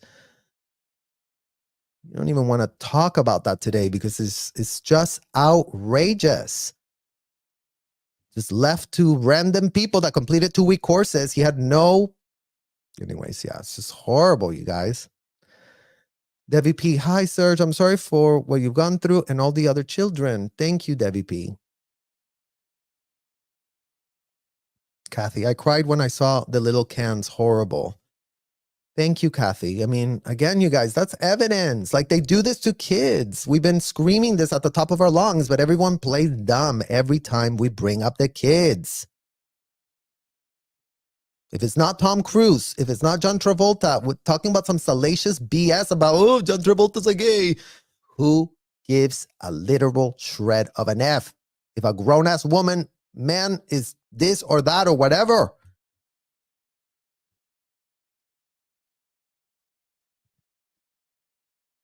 I'm working on finding where the 3,000 have disappeared, and that helps me tremendously. Well, good. Good. I mean, you guys, again, children need advocates. They cannot advocate for themselves. Trust you, believe you me. None of this could have come out of me when I was 15 years old, really thinking that I was part of something incredibly revolutionary as it was sold to us. It's just not possible. They don't know. They don't know what in the hell is going on. They couldn't be more confused. We couldn't have been more confused. We just did what we were told because that was the only way to stay alive. Otherwise, they would literally dispose of you as roadkill to the side. And plenty of kids ended up as roadkill. Plenty of kids are nowhere to be found right now being able to speak up for themselves. I mean, imagine that we're still a shred of a minority right now. How many kids are like, oh no, under the radar, I'm not going to speak because my parents are going to tell me whatever. Like, no.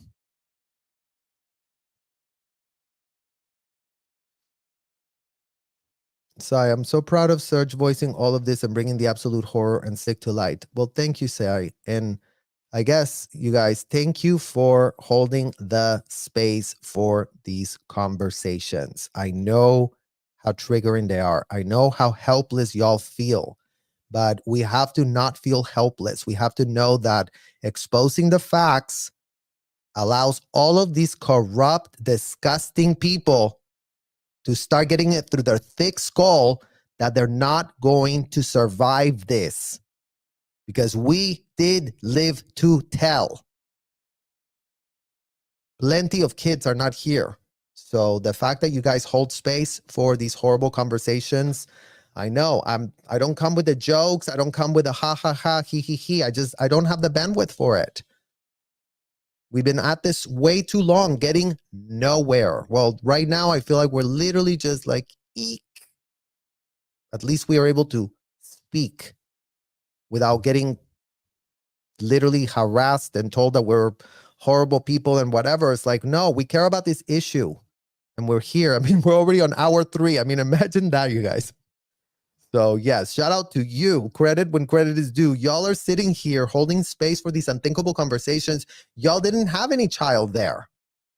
Y'all didn't have any child there. Y'all didn't do this, but yet you are concerned citizens. You do understand that kids need advocates because that is the fact. So again, thank you to you that are listening, and, tell your friends, talk to more people, send these videos to people, tell them, hey, check this out, follow this movement. We need more advocates.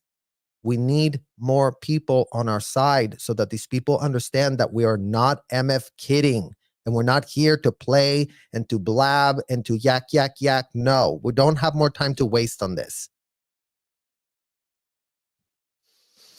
Grandma Matilda, I work for a private university and we're tax exempt. We have to follow to the letter of the law so we don't lose it. Yes. This is disgusting that this call gets a free pass to do terrible things and keeps its status. Well, thank you, Grandma Matilda. And you know what? The IRS did advise them. If you don't follow the law, you will lose your tax exempt status. But the IRS is nowhere to be found. The auditors of the IRS who see that these people literally move in the millions. I mean, I can't even imagine, that your university makes $100 million a year, which is about how much these people making that hotel in Florida, for example, just in that one location. So again, in what world is all of this just unhinged going on and nothing ever happens and everything is whatever, Shove that ignorance up your what. Exactly, Sykes Tyra. Like, that's exactly what we're saying. It's like it's unthinkable, it's unfounded, and no. We have to get this message out. We have to get people involved. And, we have at least now, like I said, for the first time, hope that people do care. All of you are a diverse community of concerned mothers, concerned fathers, concerned people that are going to college. Like, we have the diversity now and our message is growing and the awareness is coming up. And, again, nobody has told ever these people that they're child traffickers the way we got to tell them yesterday. When Lisa McPherson died, nobody was calling them child traffickers. So, it's literally very important to understand that, we are turning a chapter, but, we are literally tiny ants looking at a mountain of corruption, and every single literal receipt that we can see for ourselves says that, good luck getting anything accomplished, because Like, look at what happened to Paulette. Look at what happened to this one. Look at what happened to that one. But you know what? The facts getting exposed are the facts getting exposed. And again, it's like these people can get away with a lot like Harvey Weinstein. These people can get away with a lot like Jeffrey Epstein. But no, they're not going to get away with it for the rest of their life. Literally, that's not what we're going to happen.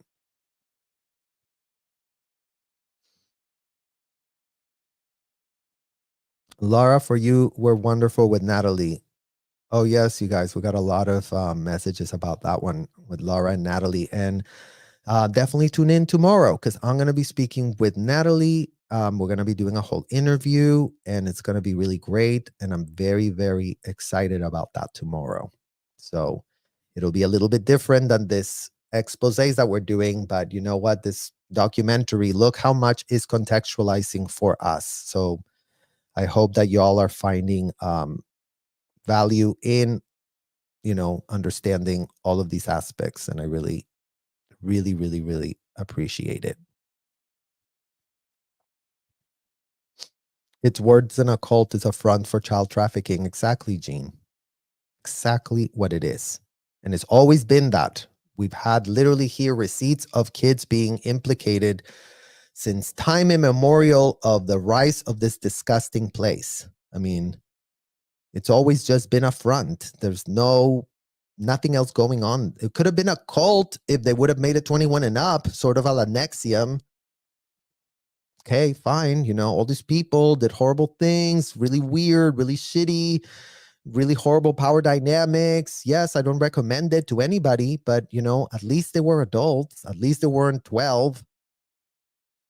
So you couldn't be more right. At some point, the adults that continue to stay in this child trafficking cult need to be held accountable too. I hope they make examples out of them so nobody wants to even go near those buildings. And that's exactly how it works, you guys. I mean, the only reason these people are still going there is because they're purporting that they couldn't be more innocent if they tried. They've never been called out and they don't want to get called out. So, that is literally the state of affairs that we're in right now. Literally the state of affairs. Ron said messengers are worth $3 million each. Oh, really? I didn't know that, Kay, but that's interesting because you were in that organization. You were recruited there as a minor too. So I didn't know that. But imagine, guys, like $3 million for a child that's underage. What other religion puts a price like that on kids? And here's case in the house. I was in the free winds and not allowed off the boat on my day off. Instead, I had to do cleaning the bilges, which is impossible and was deeper than I was tall, full of waste. I know. I mean, again, you guys, like they always were having us do disgusting things, like literally. Gerald, the children are the highest priority. Obviously, I don't think Scientology leadership such as Rinder, the Headleys, etc., just because they're out should not be automatically considered okay now. No, and they're welcome to join the conversation and actually start calling themselves out on what they actually do know and did know. Clara's the third in command of RTC. You've already said that on the public record, Claire. Supercargo, RTC, whatever. Shelly and Dave's confident. Then how much stuff do you know that you maybe have forgotten about? Because it'd be great for you to really set that record fully straight, 100% straight. That's what's being asked. And it's not a lot to ask. I'm sorry to tell you that, but it's not a lot to ask for you to actually get your ethics in, like they used to tell you in that hotel, and actually come clean. Right time, place, form, and event of every felony and crime that was covered up. All the obstruction of justice, all the OTs that you found out had a problem with CP on their OT eligibility, and then they did an FBRD, and then all of a sudden they didn't have a problem with that anymore because none of them ended up at the FBI. So maybe talk to the FBI about that, because that would be a great conversation for you to have with the FBI, who you purport to have a comm line that you really do talk to them all the time. And why in the hell do they do nothing then? Lying Hubbard crying poor mouth while he dies with 600 million in cash. 500 million went to the incorporate CST, and the other 100 million went where? I mean, again, you guys, as if this wasn't just a full-blown grift from the very, very get-go. This whole idea that they're really wanting to save a world, it's like saving a world by propping up hotels that enslave minors in an institutional, systemic way where every last adult that was a self-admitted, you know exactly what in the hell we mean, all of a sudden ended up with nothing. Nothing to do, nothing to fix, nothing to literally do for themselves. So that's what's getting fully called out, and we need answers. We need answers that actually make sense. Not just platitudes, not just sanitized pitches, not just, I really wanted to help somebody. Y'all were helping yourselves. Get over yourselves already. Get over yourselves. Serge made the point last night. LAPD at the event have a good thing going. They don't want to blow their gravy train or overtime pay. All they need to do is ignore the issues. I mean, it's sick, you guys. It's sick. It's sick that literally they get to have a choice. Because again, it's like, you know, in what world is the LAPD not being funded by the taxpayers of the city? And then that's just not good enough. And then all of a sudden, the ones that pay them the overtime is the ones that do everything. They're getting mostly paid by the taxpayers. But imagine that they want to supplement it with something else. And then all of a sudden, everything that we pay means nothing to them. Literally means nothing. Oh, you're just another one of the taxpayers. We want the ones that really give us the little gravy, like you just said correctly there.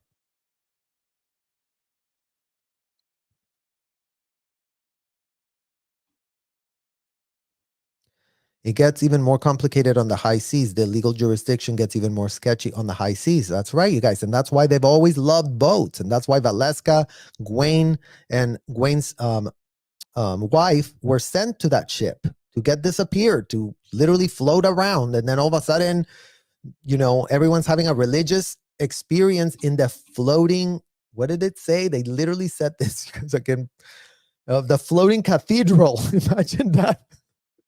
Imagine that they're calling the free winds the floating cathedral. The asbestos-filled, disgusting ship is a floating cathedral. Breaking news, you guys, please. Honestly, like, I literally can't. I literally can't with these people sometimes. Kids cannot consent. It's that simple. Literally, just, we're talking common sense. Minors cannot enter into contracts. Why? Age of consent. Why was Jenna 13? Jenna Miscavige 13 when she signed a CR contract, or she got started. I think she was 13, or she was 13 when she was at the hotel. Then Laura the same. Then me the same.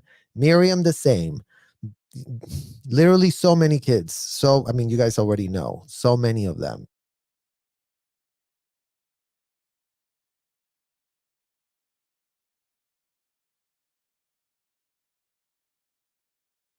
Literally signing their lives away because, more importantly, the safety of the childhood. I mean, yeah, no. 28 children in one picture. Well, thank you for counting them, Titty, because I was wondering how many were there and I couldn't really figure it out. Callie Blue, that picture of Hubbard looming over the kids. Ew. Right? Like literally, ew. Disgusting. No more kids in Scientology. Yes, Grounded for Truth. Thank you so much. The parents bear responsibility as well. 1,000%, you guys. 1,000%. This is not just, oh, David Miscavige and Mike Rinder and Debbie Cook. And no, they were co-conspiring with our parents. Our parents are the feeders. Like, if our parents weren't there, they would have had no kids. So in what world are the parents just cradled and canoodled and told, oh, you didn't know any better? They did know better, and they were the financial benefactors of the trafficking transaction. They're the ones that all of a sudden did not have to pay a shred of dollar for their kid. I'm so sick of parents who think they made a child so it's their property to use as bartering chip to make things easier for themselves. That's not your duty. Thank you. That's exactly the point. And we were commoditized. We were told, you know, and we were treated as literally worse than cattle. Debbie Cook Baumgarten lives in Texas, y'all. Thank you, Martha Simons. Yes, she does live there, you guys. And she should really start getting called out on all of these things that she's getting paid to shut the F up about. We have the freedom of religion. It doesn't include child abuse. Thank you, Pippi. That's exactly what in the hell we're saying. So leadership at the LAPD, breaking news right here. Freedom of religion, sure. Adults can do whatever in the hell they want and y'all can't really interfere or stop it as long as it's not a felony or a crime that they're committing. 100% couldn't agree with you more there, leadership at the LAPD. But child abuse, reckless endangerment, and all the other manner of felonies that are written in y'all's books that you're supposed to be enforcing, that's what's getting called out. That's what we don't understand why. Doesn't make sense. And, you do purport to be the ones that uphold the laws. So why are you not upholding nothing? Per love the clear cognition, just a thought. A lot of OTs doing ethics in Div 6 would hate to hear the OT cognitions all the way up.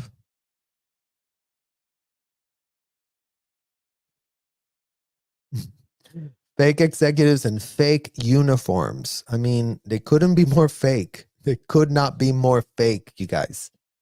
I mean, it was all clownery. And yeah, believe you me, at the time, they really thought they were literally untouchable and great and wonderful. But, we beg to differ now. On the flip side, where we are today, we literally beg to differ. And we got the receipts to make those points. So it's not that we're just getting on a high horse and making those points. And that's what we're getting from y'all as well. It's common sense. We're literally taking this back to the basics of common sense. If no child is allowed to go into an establishment where alcohol is being served, then how in the hell are they ending up in hotels where there's a hardcore role play scene from hell? I mean, y'all think that this is like, these people don't have boundaries. Like, in what type of world is that? That is just called being complete and utter degenerates. And imagine no boundaries between adult and kids. Y'all tell me what that is. And if the Scientology parents really want to join the conversation, by all means, Scientology parents, pitch really quick how adults having zero boundaries with children, common sense, doesn't make you all a bunch of disgusting degenerates. Because not that we're trying to look for a very insulting word for y'all, but look at the definition of a degenerate and maybe see if that maybe could have really applied to y'all. Thanks to L. Ron Hubbard, mind you. Yeah, sure. Thanks to L. Ron Hubbard. But who was doing the bidding? Oh, y'all. So, check out with the Charles Manson people that they are out of jail. Go have a conversation with that woman that spent 60 years. Because all you need to learn is choice at the most horrific cost. Y'all had a choice. Y'all made a choice. Your First Amendment right is choice. No one's stopping you from choosing, but you are getting questioned for choosing for your kids the complete, indefensible, disgusting stuff you were all, as Scientology parents, fully aware of, fully in the know, fully all about. And that's literally what it is. No other thing to it, you guys. No other thing to it. We knew. Osa wosa. I mean, it's all just a bunch of pathetic BS terms, you guys. I mean, they couldn't be more pathetic and infantile and delulu.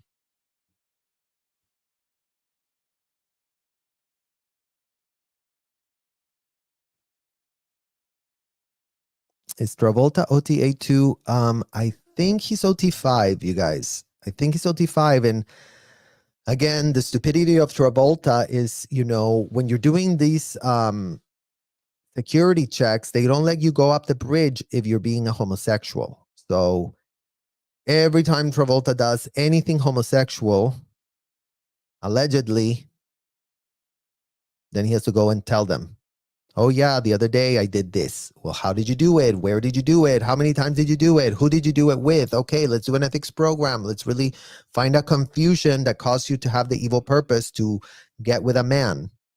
That's how it works there. And he loves it. He loves it so much. There's plenty of examples of him telling everybody how much this has helped him in so many ways.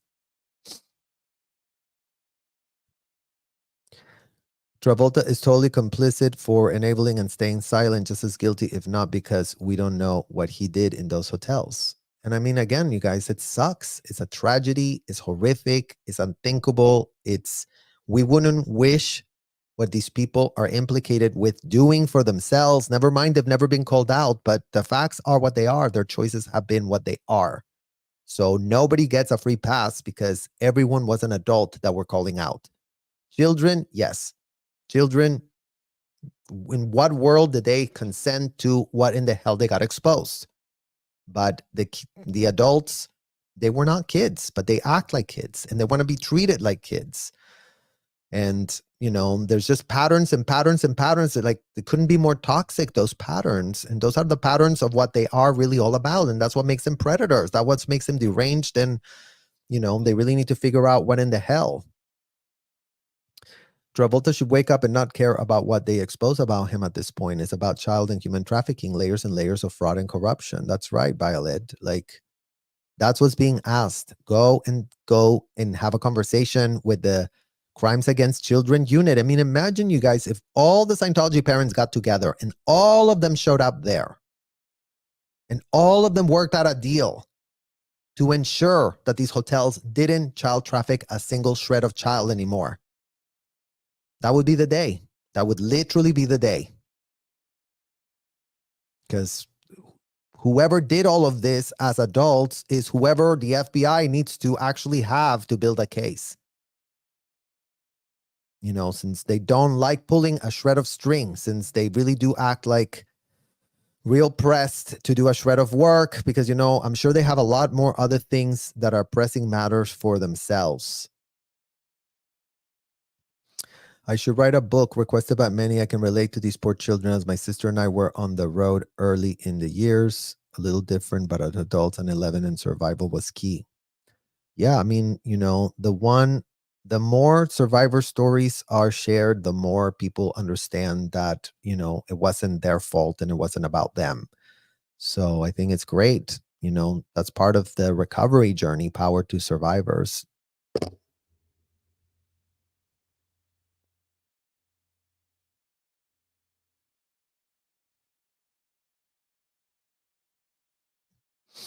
Serge, I wish to hell that I had the answer. DOJ, where are you? Yeah. I mean, now we're talking to the DOJ. We're calling out the DOJ. Because who is at the very top of that ladder? Who's at the very top of that pyramid scheme? As if this isn't complete and utter legal malfeasance AF, you guys. Oh, this is all very legal. Robert and Monique's licenses is all it took for child slavery to be right back quick. Oh, yeah, it's religious. So take that, DOJ. Explain that to us. Why are unhinged lawyers that lie through their teeth, A, or B, let's really give them all the benefit of the doubt. If they're not lying, then they're not doing a shred of due diligence on their client. And then let's give them option C. Maybe they thought they did do the due diligence, but their unhinged client won't get reined in. So they get paid a lot of money to do nothing, apparently. They get paid a lot of money to practice law with their literal you-know-whats. Gayla spotted at Flag last week. Aaron in the audit of Clearwater. Definitely value in getting those criminals on camera. Audit your org. Absolutely. Absolutely, you guys. And I did post her photo. She was the first woman to ever check me as a child. I think I was 12 or 13 when she started, because kids were used as guinea pigs. Oh, you're doing your training? Here's a child. Audit them. Yeah, the guinea pigs. Oh, they never got that auditing action. So Aren't they so lucky to get this for free? Because that's how they would be like, oh, this is going to be for free for you.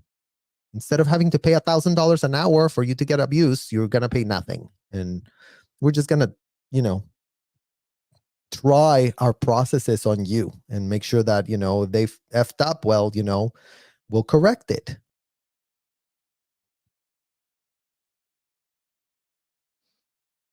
I love that you guys keep putting exactly kids cannot consent, kids cannot consent. For the people in the back, kids cannot consent, kids cannot consent. And oh yeah, by the way, FBI, kids cannot consent. So before you really tell us that, oh yeah, this and that, and the adults, no one's asking y'all to do anything about adults. No one's asking y'all for that.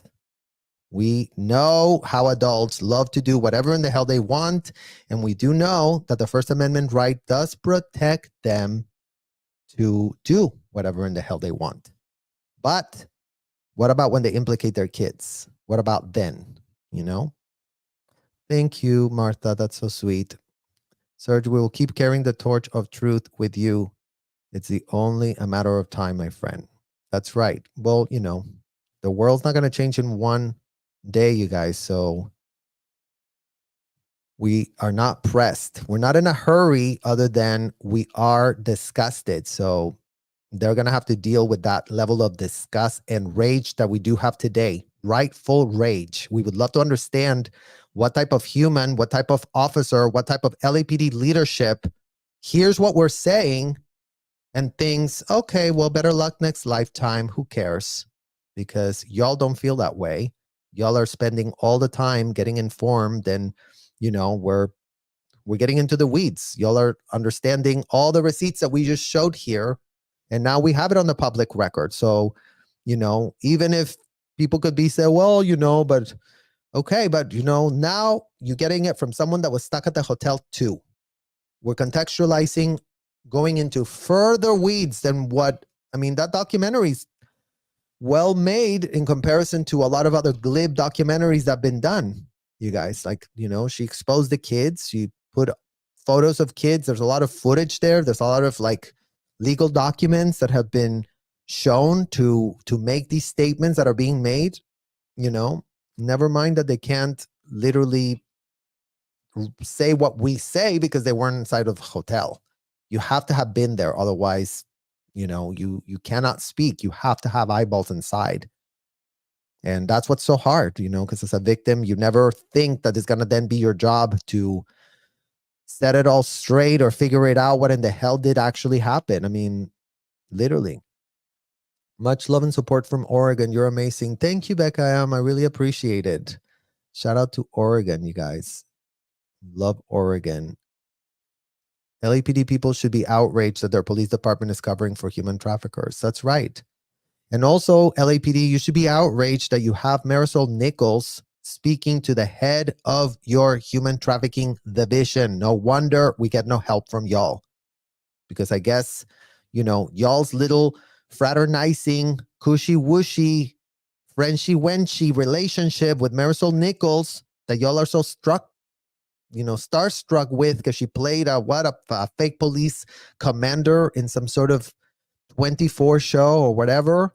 I mean, come on, you guys. You're not children, LAPD. You are not the children either. It's like all these Scientology adults and all the LAPD trying to really just, we're infantile, we're children, we really want to talk to whatever, As a child, they wouldn't even have what they were exposed to, and they're kind of bringing it into themselves. The logic of Scientology does not add up, right? Literally does not add up.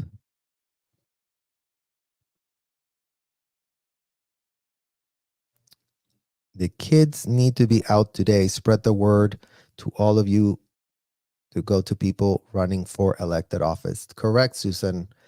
I mean, this is just the beginning, you guys. This is literally just the beginning.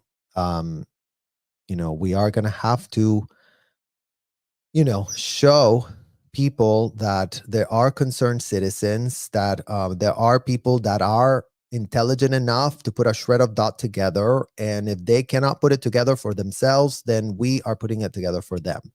And that's already good enough for us. Because as long as we can connecting the dots, as long as we keep spreading awareness, as long as we keep advocating for all 21 and under, no one else can be advocated for because no one else can be helped out of their adult decision. No one can go, okay, let's really get everyone out of a bar where they're all drinking alcohol and everyone's 21. I mean, literally imagine the stupidity of that, you guys. Let's really go to a bar and alcohol is bad for you. Let's really pull all of the adults out of there. It's just not a thing. It's just not a thing. So I really want to thank all of you for all of your support and all the advocacy that you're doing. Please definitely like the video. Let's tell the algorithm how much we need this out. So comment, like as much as you can. You know, we're so proud to be where we are today. You know, just this is the beginning. We're like 200 subscribers away from 10,000. And then we're going to go to 100,000, you guys, because $100,000 is what these people expect me to make every week for them. So I want to have one subscriber for every dollar I was expected to make every week inside of these hotels. So we're almost at 10,000. So that's just going to be like, and then we have to go to 100,000. So then we have $100,000 is what in the hell I was supposed to produce as a child in 1 week inside of those hotels. Imagine that now I have a cushy life. Now I have a cushy life. Now I don't give a shred of an F how long it takes us to get there because I don't have to answer to any quotas of Debbie Cook or anyone else like that. But, you know, now with y'all by our side, we're going to continue moving forward. So thank you so much for joining us today. And I'll see you guys really soon. Really, really soon. Bye-bye.